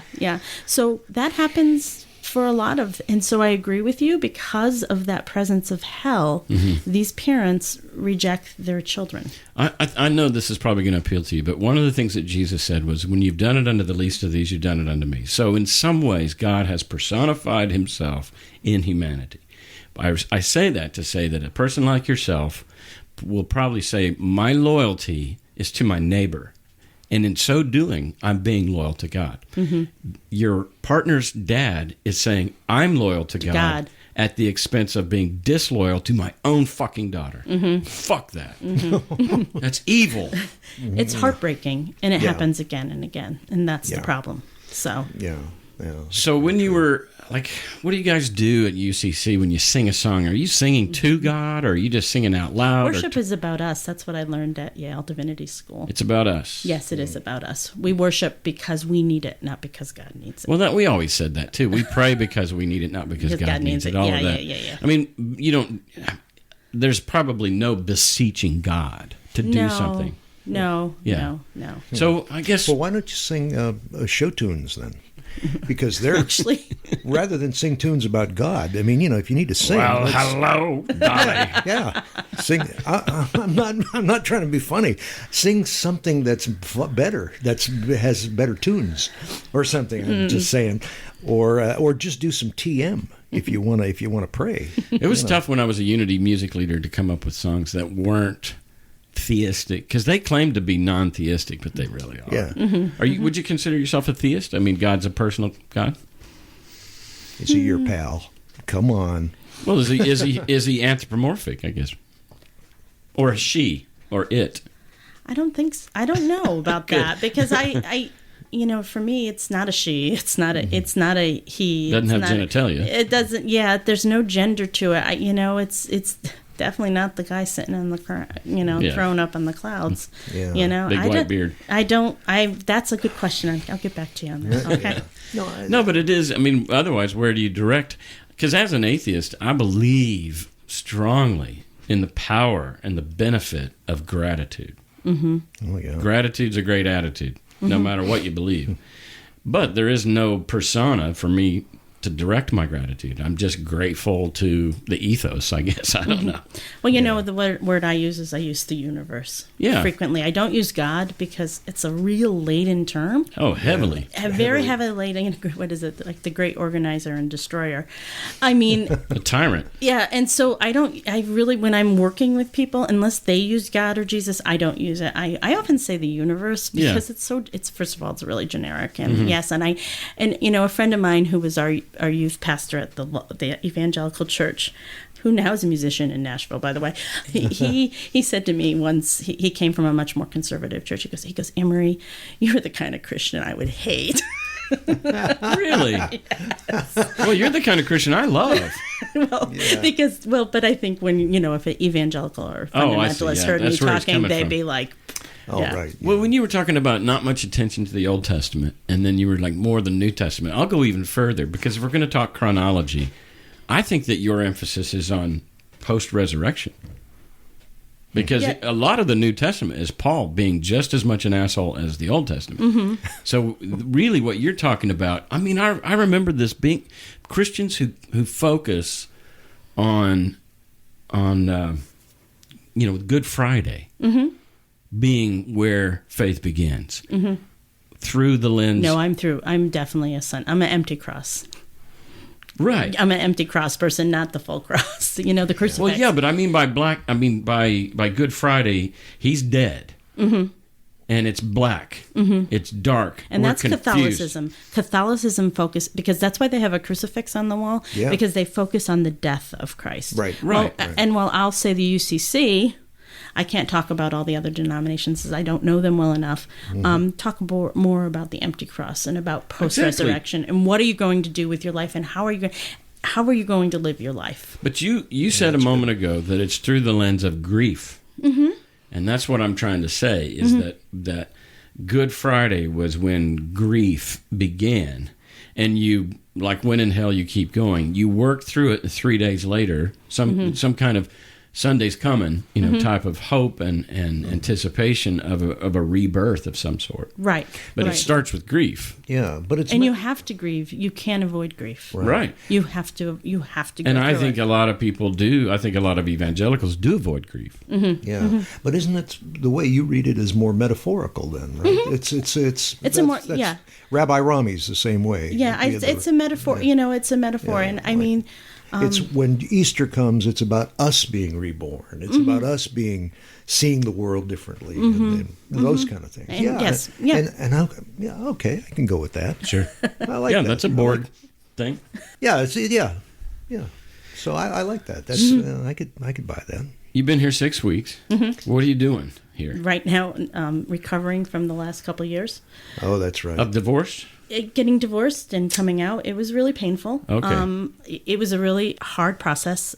I had told my husband several times, and that was the third 2010, 2012. And then 2016. Okay. And that was it. So, how did he react when you told him? I mean, for the first time, it must have been... First time, it was like, it's a passing phase or something. Yeah, okay. Exactly. Denial. Yeah, and then, the third time, and the second time was with our therapist, actually, in therapy, and my therapist is a lesbian, so this is a really interesting question, and so I've always been surrounded by lesbians in ministry. My 2 CPE supervisors were both lesbian women who have been doing that for years and ministers. Right. My friend Linda, who was the UU pastor, is a lesbian still. Yeah. So I've always been surrounded by these women my whole life. And then I got this therapist who happened to be a lesbian, and I didn't figure that out until a couple of years into therapy. She said something to me one time. I said, "Oh, Well, see, you ain't born that way. You're surrounded by lesbians. So guess what? No surprise, you became one. Well, you know what? Maybe God was telling me. So maybe God was surrounding me with lesbians so I could figure out who I was. Maybe the devil was. That's right. Comes like a sheep in wolf's clothing, or vice versa. So no, I believe that I kept getting surrounded by them because God was saying, Serendipitous. like, going like, come on. Yeah. You mentioned earlier that your husband was not a Christian, or at least not a Catholic. No, he was like baptized Episcopal, but he never went to church. It was not something his family It wasn't did. a big thing. So when you guys were going to a counselor that was a lesbian, did he know that she was lesbian? Oh yeah, he didn't care. He does not care about that stuff. Okay. Yeah, he just Okay. didn't Well, care. that's Well, he cool. did care. Well, When when it- it became me, then he cared. It's a little close to home. Yes. Yeah. But so the third time, then what? So the happened? third time, Yeah. there's a really an incredible story with it. I had a patient in hospice. Her name was Mary, and I'm changing her name. She was, when people are in hospice, people think they go in hospice, they die. No, people are in hospice anywhere from a couple days, a couple hours to 2 years. I mean, I got to know people very well. Mm-hmm. And so she was this really cute little Italian old lady in a fading industrial city in Connecticut that lived in public housing. And so I would go and visit her every week, and we just really hit it off, and she's a nice little old lady. And so she said to me, and as she waited to die and was like getting pissed that she wasn't dying, she goes, Emery, I feel like I have been waiting for something my entire life. And when she said that to me, it just hit me to my core. And You too. yeah, and I was like, whoa. And she wasn't gay or anything like No, that. but just that theme. So anyway, she ended up dying a pretty horrible death, which doesn't happen in hospice for everybody out there. What do you mean? Painful? No, I don't want to talk about it. Okay, But she my died. bad. She died a pretty bad death, and I held her while she died. And I said to her, you can go, you can go, you can go, and she did. So it traumatized me, and I had really PTSD from it. So when I went back to my therapist, I started talking about this, about Mary's death, and of course, being a therapist, she said, Marie, what are you waiting for? What are you waiting for? Yeah. And it took me I knew this time was going to be the time that I wasn't going to go right back into the closet. And so I said, I think I'm gay. And and being the good therapist that she is, secular therapist, she said to me, I said, I'm opening a Pandora's box. And she said, oh, no, you're not. You'll be, it'll be okay. It gets better. Wow. Isn't that something? That's It gets quite a worse story. before it gets better. Yeah. But that thing when you said I'm waiting for something, that was it. That was the trigger. This time, because it was literally so when I came out to my congregation, I preached about this. I knew that this time you saw yourself in her. yes. With the waiting. The waiting. Yeah. Waiting for something. Waiting, And that's what the therapist picked up on. and that's a pretty typical therapy question. So anyway, a couple weeks later, I told my husband for the third time, and he said, "Oh, thank God." Because he's off the hook? Or? Yes, Yeah. exactly. Very good. You're smart, Cass. So he's like off the hook. It's not his fault. That Okay. yeah. Really? Yeah, yep. That's. I mean, what like it's- he turned you gay or no, something. He it's thought, no. what I was- think that all the problems in our marriage were all okay. now my fault, but they weren't. I mean, we had a lot of other problems. Okay, all right. So and so then my daughters already knew. I had told them years ago that I thought I was gay, or that I was struggling with my sexuality. My sons, I told. And they just couldn't believe it. Because they didn't know anything about it. Sure. Yeah, and then it basically came out over the year, but at the end of August, I Googled late life lesbian, and that's why I'm in Nashville today. No kidding. That's how she met her partner, yeah. Well, yeah, and the woman who started this group is from Nashville. Yeah. So I Googled late life lesbian, and I emailed the founder of the group, who's now a friend of mine. And when I joined, there was 187, and there's like 1,300 women on there today. In the Wow. last year and a half. Yeah, Jen Sheridan's on that group. Yeah, now, too. she's great. Yeah, and so that's how I'm like. And another thing too is when my So my therapist said in October of that year, she said, Marie, you know, as you go forward in your life, like, what kind of woman would you like to meet? I said, I don't know. I would like to meet somebody who's been out forever, because I know this, I just wanted to meet someone like that. And I want to meet somebody who has no children, because I have too many. And literally the woman who is now my partner, Facebook messaged me 3 days later. So like, oh, the universe said, oh, here she is. She has no children, lifelong lesbian, or at And least aware. she's religious. I mean, so Okay, enough, but not too much. well, she was Southern Baptist. She used to read the devotional every morning Yeah. at her high school. She was the president of the FCA or- the student athletics. Christian Athletic Fellowship of Union. Christian I think Athletes. Yeah, Yeah, she was the FCA. president, and her first. So, kid you not, her first woman she ever was with was her Baptist student union prayer partner. Now, praying is an intimate thing. We used to warn each other about praying with opposite sex, or even in this case, the same Same sex. sex, yeah. So Same Isn't gender. that something? So that's how, and so, you know, it's funny because when I was, so when I came out, I'm in this very liberal community. I mean, everybody voted for Obama. Up in Connecticut, yeah. Yeah. We are it is a very liberal. It's it's a vacation community of New York City. Mm-hmm. We have a lot of gay couples, but they're often very, very wealthy, you know, males. So it's on the water then. No, it's not on the water, but it's in the beautiful Okay. hills of Litchfield County. Do they all drive Subarus? Sorry. I drive a Subaru. I know. It's good. Mercedes. And, Yeah, pretty much. Yeah, So I didn't think it was going to be a big deal, and it was. So when I started to come out, I lost pretty much every one of my friends. Oh, yeah. And I think it's a couple reasons. I think it's because I'm gay, but I also think it's because I was getting divorced. And in that community, The Scarlet Letter. it is a scarlet letter. I didn't realize it. Yeah, it's forbidden in the Bible. Yeah, and so they're not. It's not a very religious community. Oh, I yeah. mean, at all. They're just dicks. yeah, and Nasty so people. Shamers. yeah, they were shamers, and so my ex-husband ended up with all the friends. So I had to make a new community. What's your relation with him now? Yeah, we get along. We have know? our son. My son lives with him.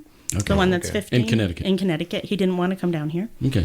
And so he lives with him, and we talk all the time. We're friendly enough. You know, our son is graduating other son is graduating next week, and we're all of us, my partner and I and his girlfriend, we're all going to the graduation together. So Yeah. That's great. Yeah. That's Could great. be adults. we're being adults. That's good. That's You know, the a way lot to of do it. times the people, divorced couples throw each other under the bus, and the kids are really confused, by all the darkness and all the hatred. But Yeah. you guys are taking the higher road.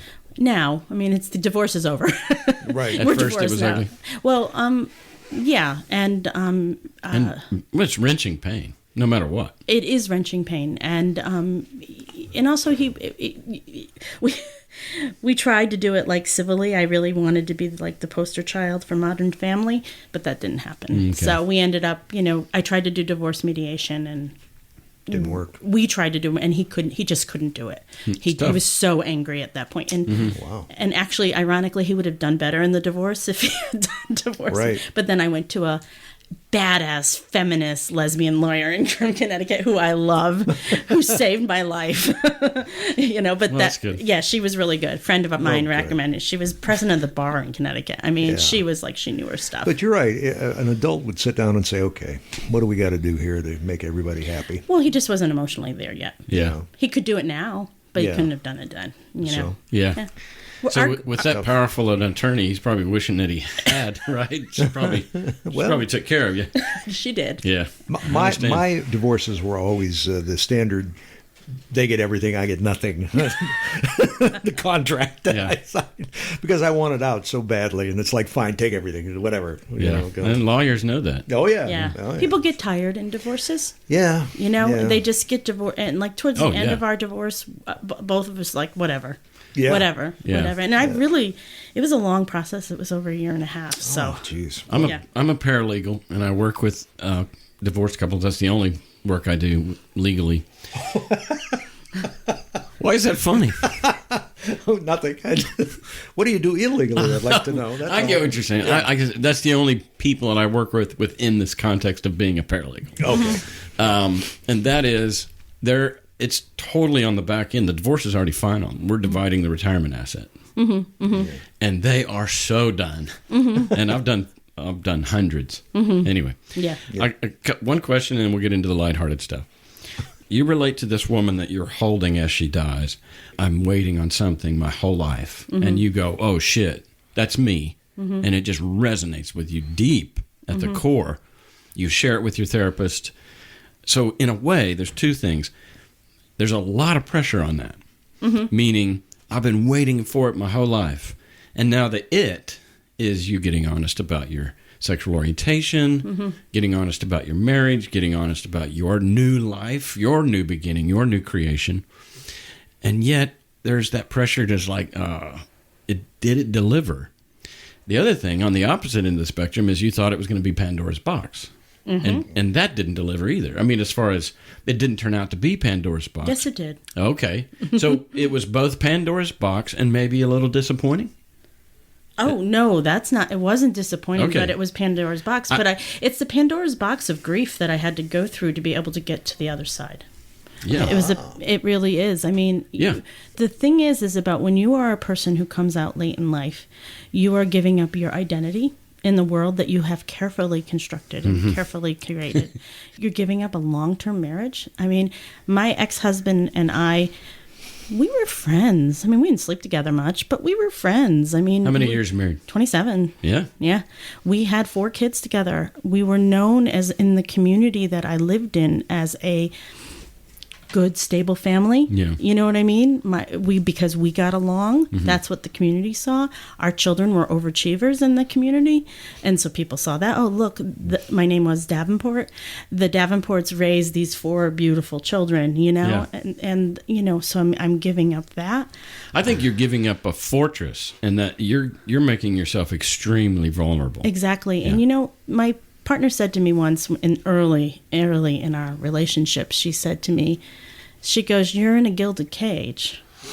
Yeah. That you built. Yeah, I'm in, you know, and this is the thing. Or at least that society imposed on you. I hope somebody out who listens to this, who is struggling with this themselves, because there's a lot of people. The thing is that I had everything our society tells us that you can. I had a good marriage. I had beautiful children. I had an education. I had a career. You had God. I had God. I had money. I had everything you're supposed to have, and I wasn't happy. Right. You're still waiting on something. My sexuality would pop up, and I would just literally the last couple of years, because I knew I just would run. Especially in this culture.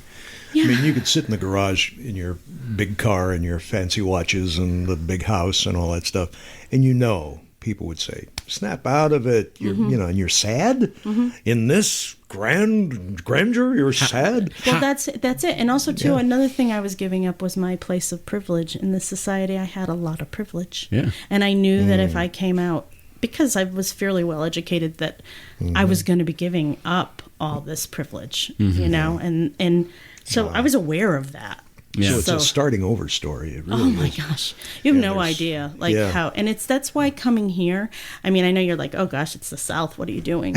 But it's a new beginning. But it's a new beginning. It is. And I just Nashville's pretty cool. It is actually. pretty cool, and I've been here like 10 times before I moved here. So, actually got a gig coming up as a chaplain here in Nashville. So, Good. I'm going to do that, and I'm just going to do it per diem for a while, and just. Well, you're going to be great. Yeah. Are you going to eventually try to get into UCC to be a minister? Is there a UCC church in Nashville? Yes, I don't there's even know. 3. There's the gay church, Holy Trinity. The gay church. Holy Trinity. Okay. And my partner and I go there. Are they as I mean, I don't know. Do the churches? Is it like grand? What do they call that? High church? No, it's low church. It's low church. So high church is where they have the vestments and all Yeah. that jazz. Typically, if you like Episcopal or Presbyterian, Yeah, you like all the. that's usually very high church. big Once you show. go to UCC or evangelical, like for example, the Holy Trinity, where I'm going, is it is very evangelical, and so it's very low church. It's Okay. It's Yeah. Gotcha. Okay. I'm going to throw something out. I can imagine that maybe one of the things you had to fight off, as you listed all the assets and all the privileges that you had, and then knowing that yet I'm not happy, did you have to fight off like feeling entitled? Like I think that's what came to mind when Bob was talking. It's like everybody's telling you, slapping you and saying, "Snap out of it." You have everything you need to be happy, Right, 'cause I and felt yet like you're that. not happy. Yeah, no, I felt like that.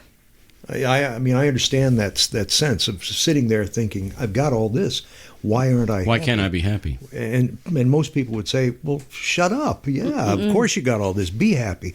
Maybe they don't think about things too much, though. Yeah. Maybe yeah. they don't. Well, I Well, can I tell think by about- your response that you didn't feel that because you were also looking at what you were, that by losing it, you were going to lose those privileges. So it wasn't something that you felt bad about. You felt scared about it. I was scared. I was Yeah, terrified. sure. And in fact, I talk about this because I do some support groups with people coming out, and I literally laid in the fetal position for 6 months. So ironic, huh? So that's metaphorical. Yeah. Because I was in this place of, I can't go back. Right. I have finally acknowledged this about Right, myself. right. I can't a go rock back and a hard into place. a straight marriage and pretend that everything's okay. Yeah, I've had those senses as well. And then Yeah. going for but I am too scared to go forward. Right. I don't know how I'm going to do this. I just don't know how I'm going to do this. Well, congratulations. 2 years in. 2 years in. Wow. Well, see, the thing by doing it in 2010 and then going back, 2012 and then going back, you had gone back enough to where it's like, I'm sick and tired of going back. Well, and I also do believe if I hadn't found this group that I found online, it saved. I would probably have gone back again. Oh, wow. Yeah. I was too scared. Yeah. I was really, really scared. Okay, so Like this is Joe versus the volcano. You have to jump, even though it's the volcano. You can't jump, but you do, and everything's okay. So Well, it's okay now. Yeah, I mean, right. my children all had various reactions.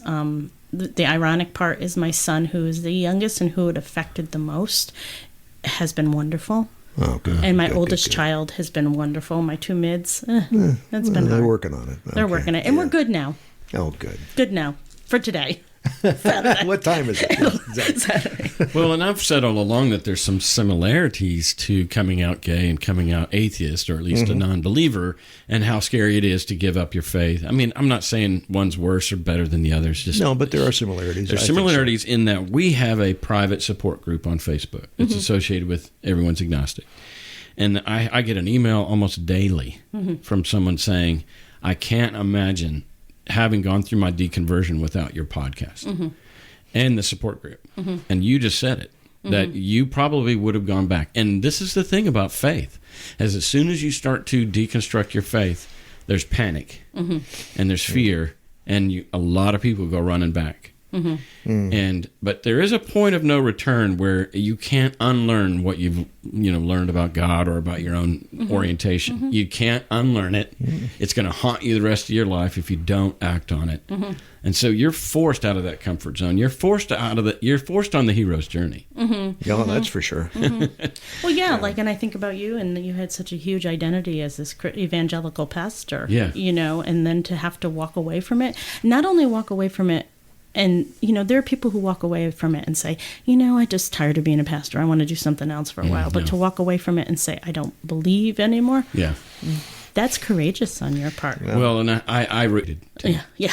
That yeah. helped. That helps. And so I think- I think you're on the right path. I think it is courageous, but when you speak, you're pissed off. I could tell it. You're still pissed off. Oh, yeah. I've gotten angry 2 or 3 times in this episode. I know, and I think it's because you've told me It's toxic. on the It hurts porch, people. It's like look what I did with my life for 20 years. Yeah, there's that that. kind of stuff. So it's And I feel that way too, it's because gotta be now hard. I'm in a relationship with a woman, which is such a better. My ex-husband used to say to me, "If you want that, then you should be with a woman." So, 20 years ago, he would say things like that to me. Wow. And so now I'm in a relationship with a woman, and it's just so easy for me. Yeah. And it was so hard to be married to my ex-husband. Yeah. Not that he was a bad person. No, I get it. Yeah. It was hard. And so now that I've been with somebody and just even little things and I'm like, oh gosh, I spent 27 years being married when I was know. really struggling with it. And you could have had 20 good. You could be 40 years with your partner now. Well, that's not going to happen unless we both hit 90-something. But you know what I mean? The point is, and you don't feel angry about that? Or is there a little bit of sadness? Well, this is the thing, is you can't regret. Yeah, that's true. I picked up on that in your first, when we referenced your father's alcoholism, and Bob was like, you poor thing. And you were like, it is what it is. I mean, I already knew that you were the type of person that doesn't live with regret. Yeah, No. you might as well put that aside. Well, you know? I live with guilt. But Well, you're a Catholic, lapsed Catholic. yeah. Anyway, Catholics have the, they joke about Jewish mothers. You should see Catholic mom. My mother trained me to be the most guilt-ridden person ever. Yeah. You know, this notion of your husband 20 years ago saying, well, you need to be with a woman, there is a very subtle passive aggression about saying, you deserve to be happy. Mm-hmm. A couple. What do you mean? So a married couple, they maybe the woman says, I'm really unhappy with our marriage. And instead of the man owning it and maybe even upping his game, he says, you deserve to be happy. Let's put a fork in it. Mm-hmm. And that's passive aggression. Mm-hmm. It's a form of, it's very subtle. Mm-hmm. And I've been there, done that. Like I'm talking to myself. I've been that guy. Where, it's a complicated thing. So I'm just, for your divorce to be as volatile or as difficult as it was, that is a quandary, or that is an enigma for me to hear that 20 years ago he was already encouraging you to follow your heart. Mm-hmm. And yet when you do, and when you did, he wasn't that nice guy. Well, it was funny because he had said to me, he said that 6 months when I was in the fetal position, he said to me that was the best part of our marriage ever. It was the most intimate time we ever were at. And I was like... Most real. I was, because I was in the fetal position, but it wasn't to me, but it was to him. Because he could comfort you? Was he good to you? I think he thought it was just gonna like blow over or something. Yeah, I think he thought he never thought I was actually gonna go through with it, because I think I had probably threatened for a long time on and off to not be in the marriage anymore. So he probably thought, she's gonna.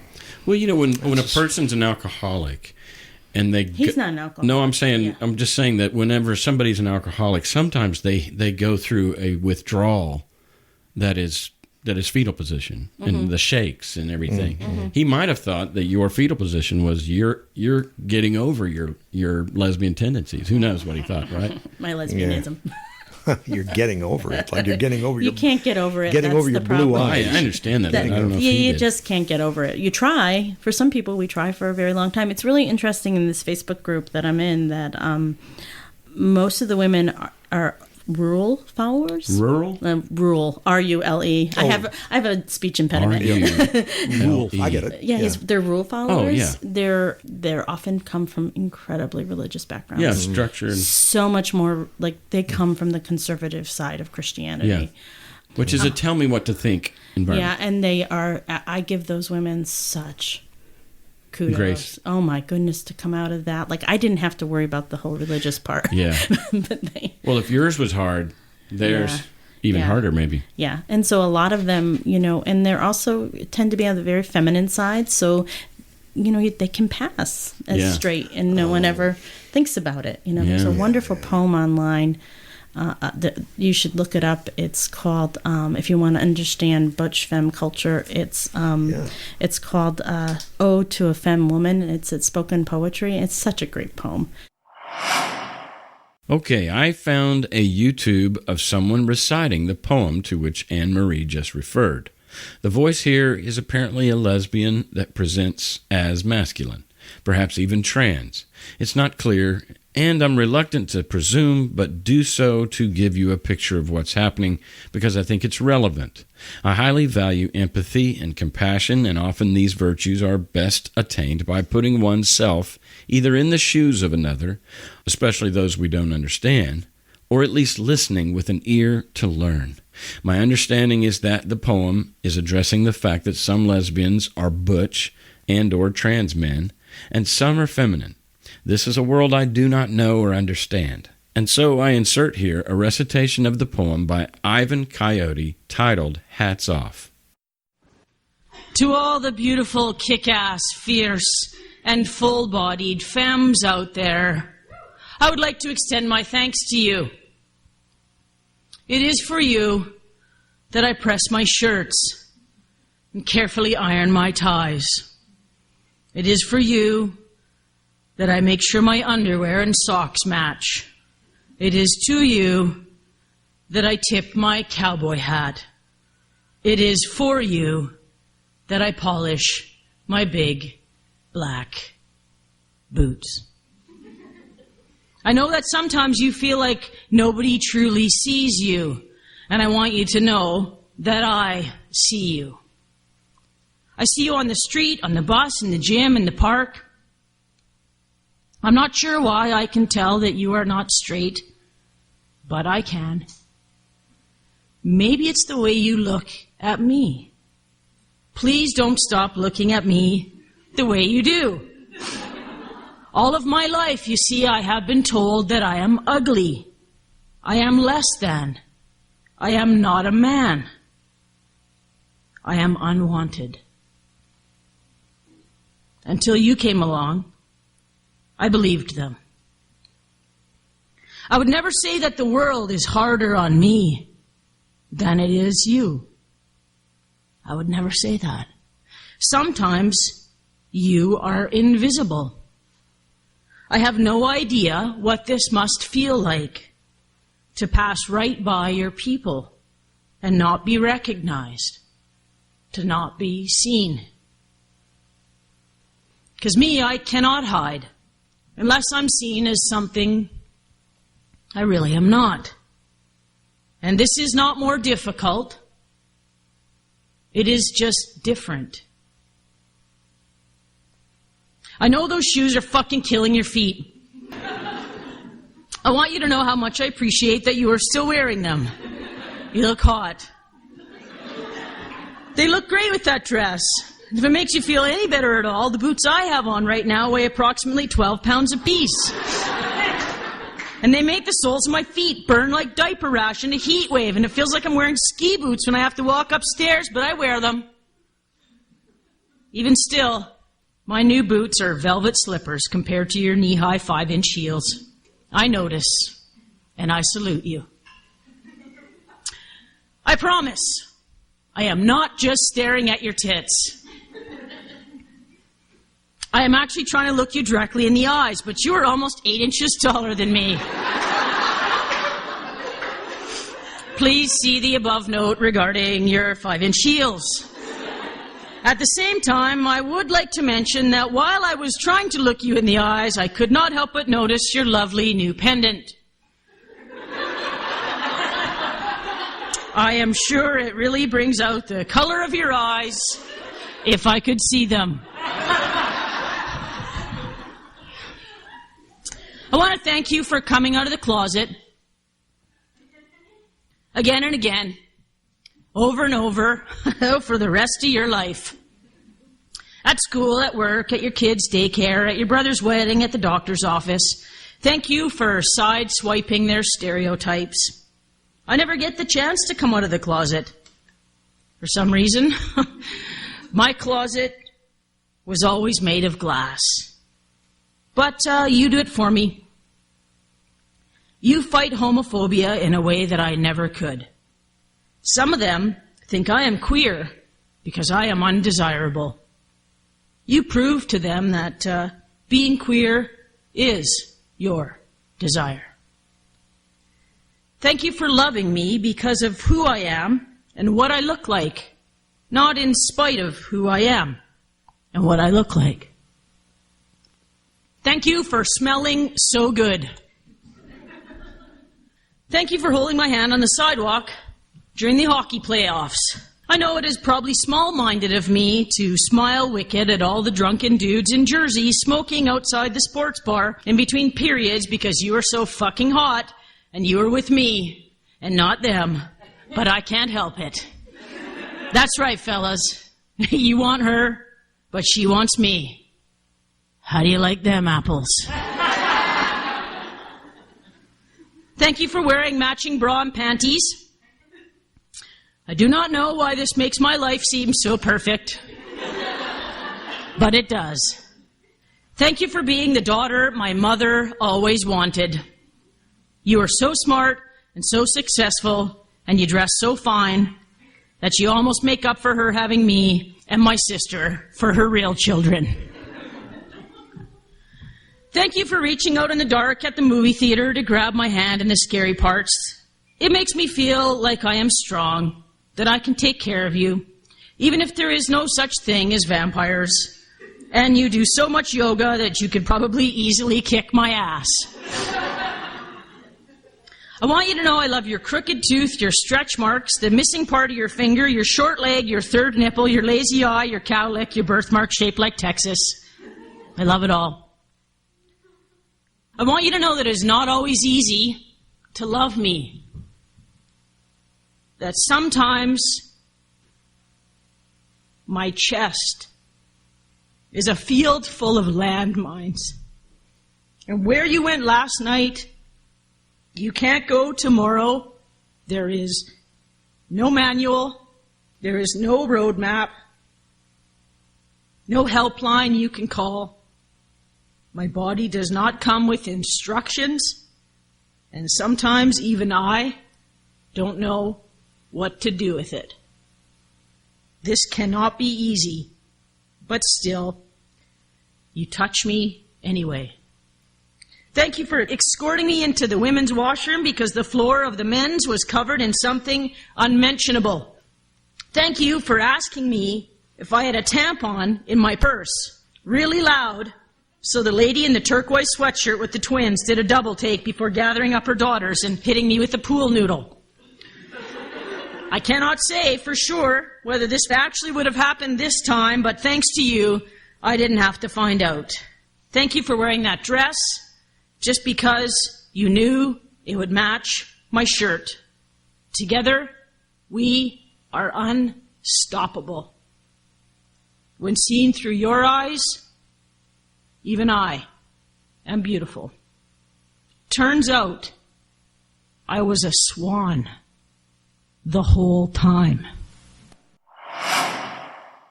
So that's the poem called Hats Off by Ivan Coyote, a trans man, found in his book, Missed Her.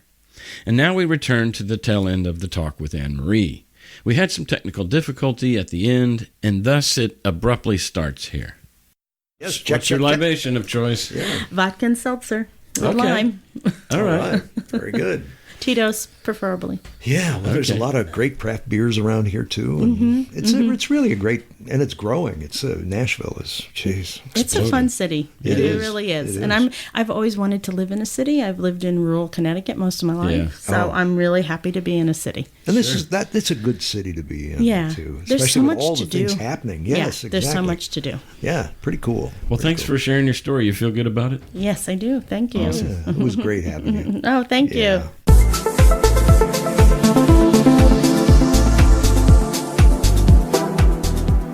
So that's our talk with Anne Marie Zanzal. Again, you can reach her at revzanzal@gmail. Her website is annemariezanzal.com. That's Anne with an E, Marie, Zanzal is Zanzal. She's also on Facebook, Instagram, and LinkedIn. I've put a link to the recitation of Hats Off in the show notes. Bob and I really enjoyed getting to know Anne Marie. And what a tough story. Lots of strength, lots of courage, and lots of pain.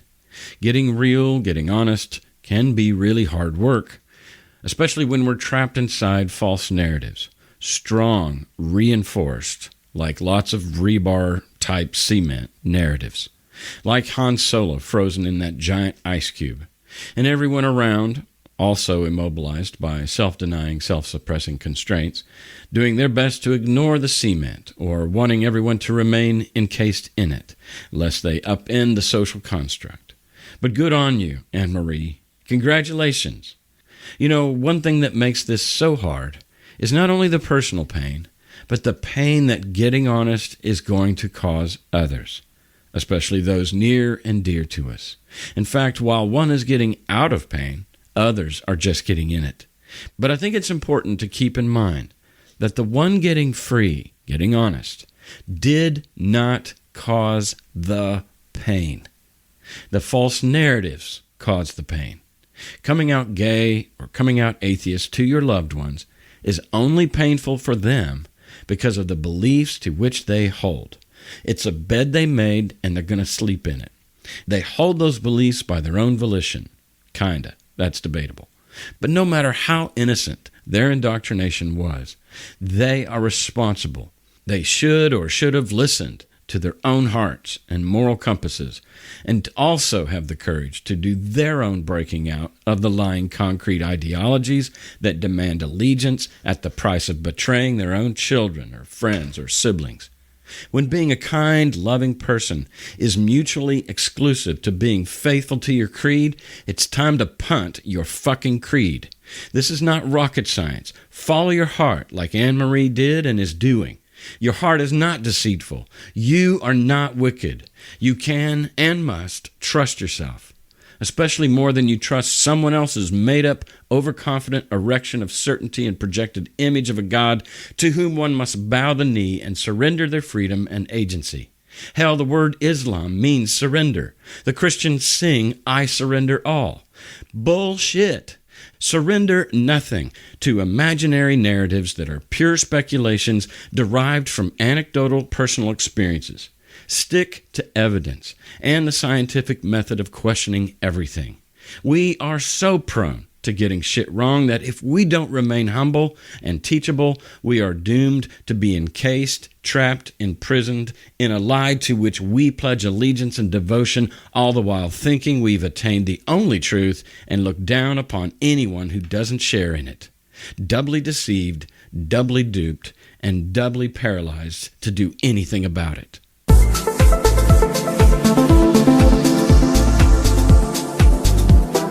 Okay, that's my rant. One quick announcement. Bob only has 2 more shows with us, the last one of which will feature your tributary comments and farewells to him. You can love bomb Bob by calling 1-800-685-1797. That's 1-800-685-1797. And I'll repeat that again at the end. I've set up a voicemail box for you to call in and give a toast or tribute to Bob as he's leaving the show. He's moving to Madison, Wisconsin. You may want to write out what you say before calling, or just call in and wing it. Either way, try to keep it around 30 seconds, unless you really want to pile on the love and go longer. Please address him in first person, like, hey Bob, or Dr. Pondillo, or Dr. Bob, or whatever. I reserve the right to edit your message or omit it altogether. I'd like it if you'd say where you're calling from, at least the state. These messages will be tacked on to the end of the last show Bob and I do together. I appreciate any and all who participate in this. Again, that phone number, 1-800-685-1797. That's 1-800-685-1797. Have a good weekend, everyone. I love you. Peace out.